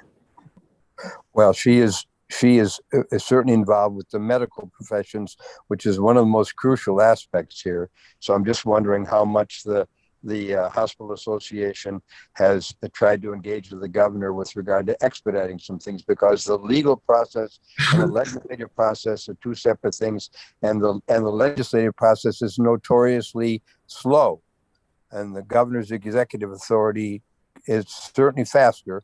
And I'm wondering how much you guys have appealed to the governor for some relief if you see a path in that direction. There are so many executive or emergency orders. I can just address. I don't know that I can truly answer the question, but like telehealth, that was an emergency order that was issued early on. It was number 8, so that was very early on, and that was a tremendous help, as I think you all know, as the pandemic hit and everything closed down so quickly. So that's a good example of an emergency order that has been very helpful. And the legislature fortunately agreed and implemented the statute to make it permanent last year. So that has been extremely beneficial and welcome. So that's an example. I'm not sure that I can add anything more to that answer. No, you've already answered my question the way you did. Thank you.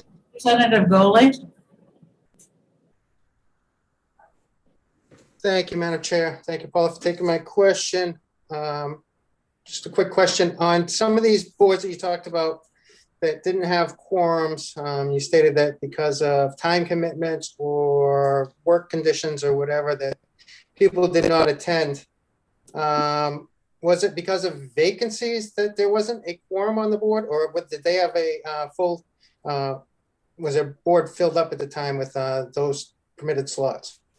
I'm not 100% sure, Representative Goley, what the circumstances were.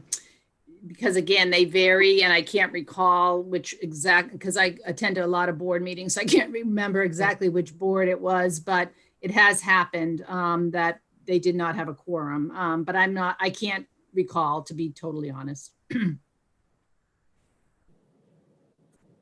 Just a quick follow-up. So this bill may not solve all the problems out there if there's some boards that are full and still can't make quorums, correct?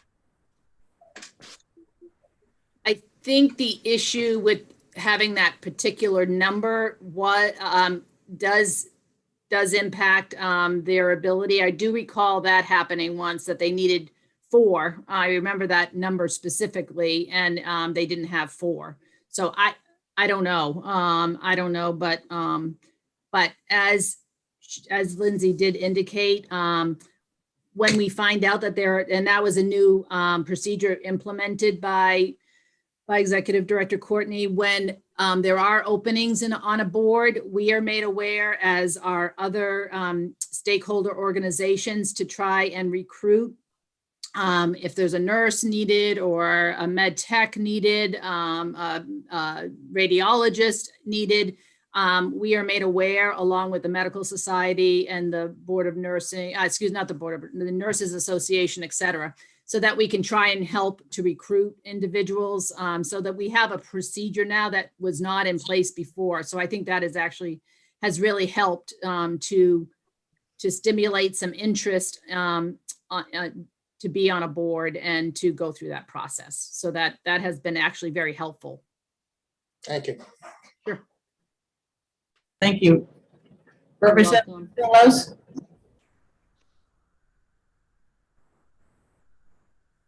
Oops.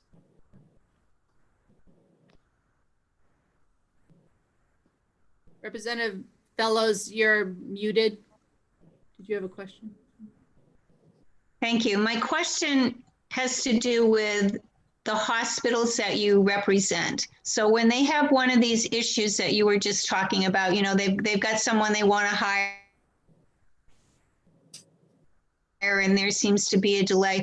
Do you know anything about the procedure that they use for contacting the state to move this forward? Do they have a particular person that they call at the OPLC, or how does that work?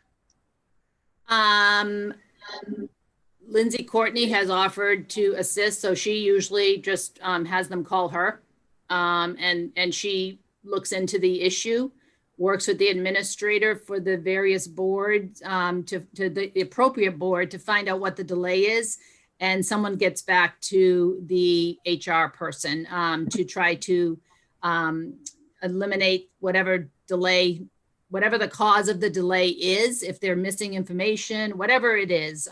So actually, Lindsay has provided her contact information, and that's typically what they do, is call her. Thank you for that information. Sure. Right. All right. Is there anyone else who wishes to testify on Senate Bill 58? If so, please raise your hand. And Ms. Courtney, while we're thinking about it, you said you issued about 25,000 temporary licenses. If you could give us a breakdown by which board, I would very much appreciate it. I don't think she's been here for like 7 or 8 minutes at least. Okay, in that case, I'll deal with her on my own. All right, no one else has raised their hand, so I will close the public hearing. And Representative. Yes, Representative Fellows.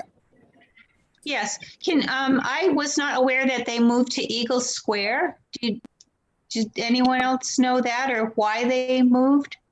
We were notified months ago, but so you just missed it. So why did they move? because someone else wanted that the building they were in, and it was more appropriate to be closer to other facilities? Exactly. Okay, because I know where the building was, so, I knew where they were. So they moved 66 plus people to Eagle Square rented facility. Yes. Yes, plus Exactly. boxes and boxes and boxes of paper. Representative Schmidt, thank you for that information. I would also like to say that I have muted you exactly once when you were trying to make speeches in a public hearing. I'm not trying to make speeches, Madam Chair. I'm trying to have a dialogue. One of the things is, and you know what it's like, you've been on this committee for a long time, that how important subcommittees are. And we're operating with one hand tied behind our back without the ability to work in subcommittees. I don't dispute that we don't have enough staff to do it, but we're hopping in a race where everybody else is running.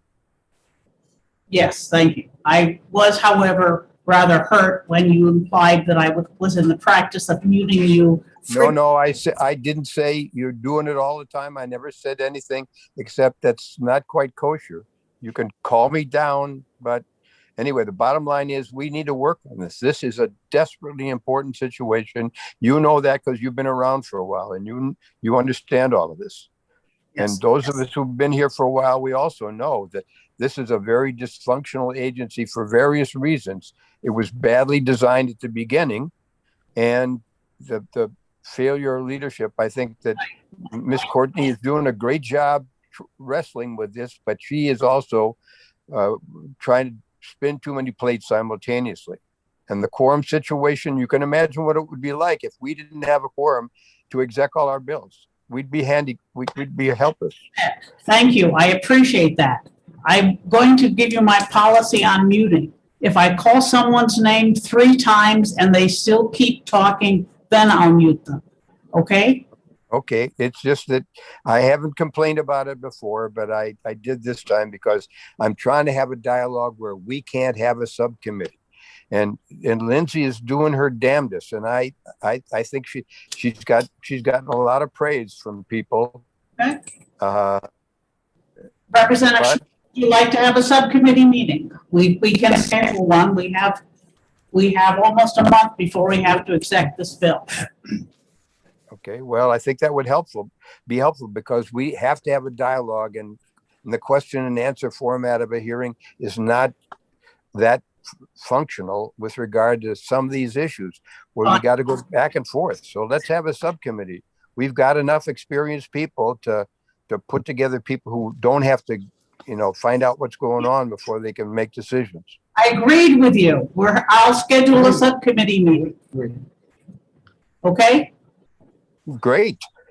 Good. Representative Goley has a comment or a question. Thank you, Madam Chair. You just answered my question and concern as to whether or not we're going to have a subcommittee on this bill. Thank you. Okay, we will have a subcommittee. Representative Subcommittee, huh? This has been looked at for 3 years now. I haven't heard a single thing that was substantive. This is a technical correction. And I guess why not have a subcommittee, I suppose, but nobody put their finger on any specific anything. There was just general concern, but nobody could say where it was hurting. So what's the subcommittee going to do but be generally suspicious? So I trust the 3 years of work that's been done on the bill. Representative Goley. Thank you, Madam Chair. If I could just respond to Representative Saitek. We received an approximately 70-page bill last year in an omnibus package that we could not have a full hearing on. And so we did not vet this fully over the last 2 years from what I saw. It's been worked in the Senate. That's not quite the same. Sure. I have several suggestions, but it's not appropriate to make them in a hearing. Correct. All right. I will schedule a subcommittee meeting. And I think at this point we will adjourn for the day since we've had our public hearing. Next Wednesday, we have a hearing on an omnibus on licensing. I will try to do it section by section. And I hope that we will all read the bill prior to the hearing. That's my hope. Thank you all and good night. Thank you. Thank you. Take care. Good to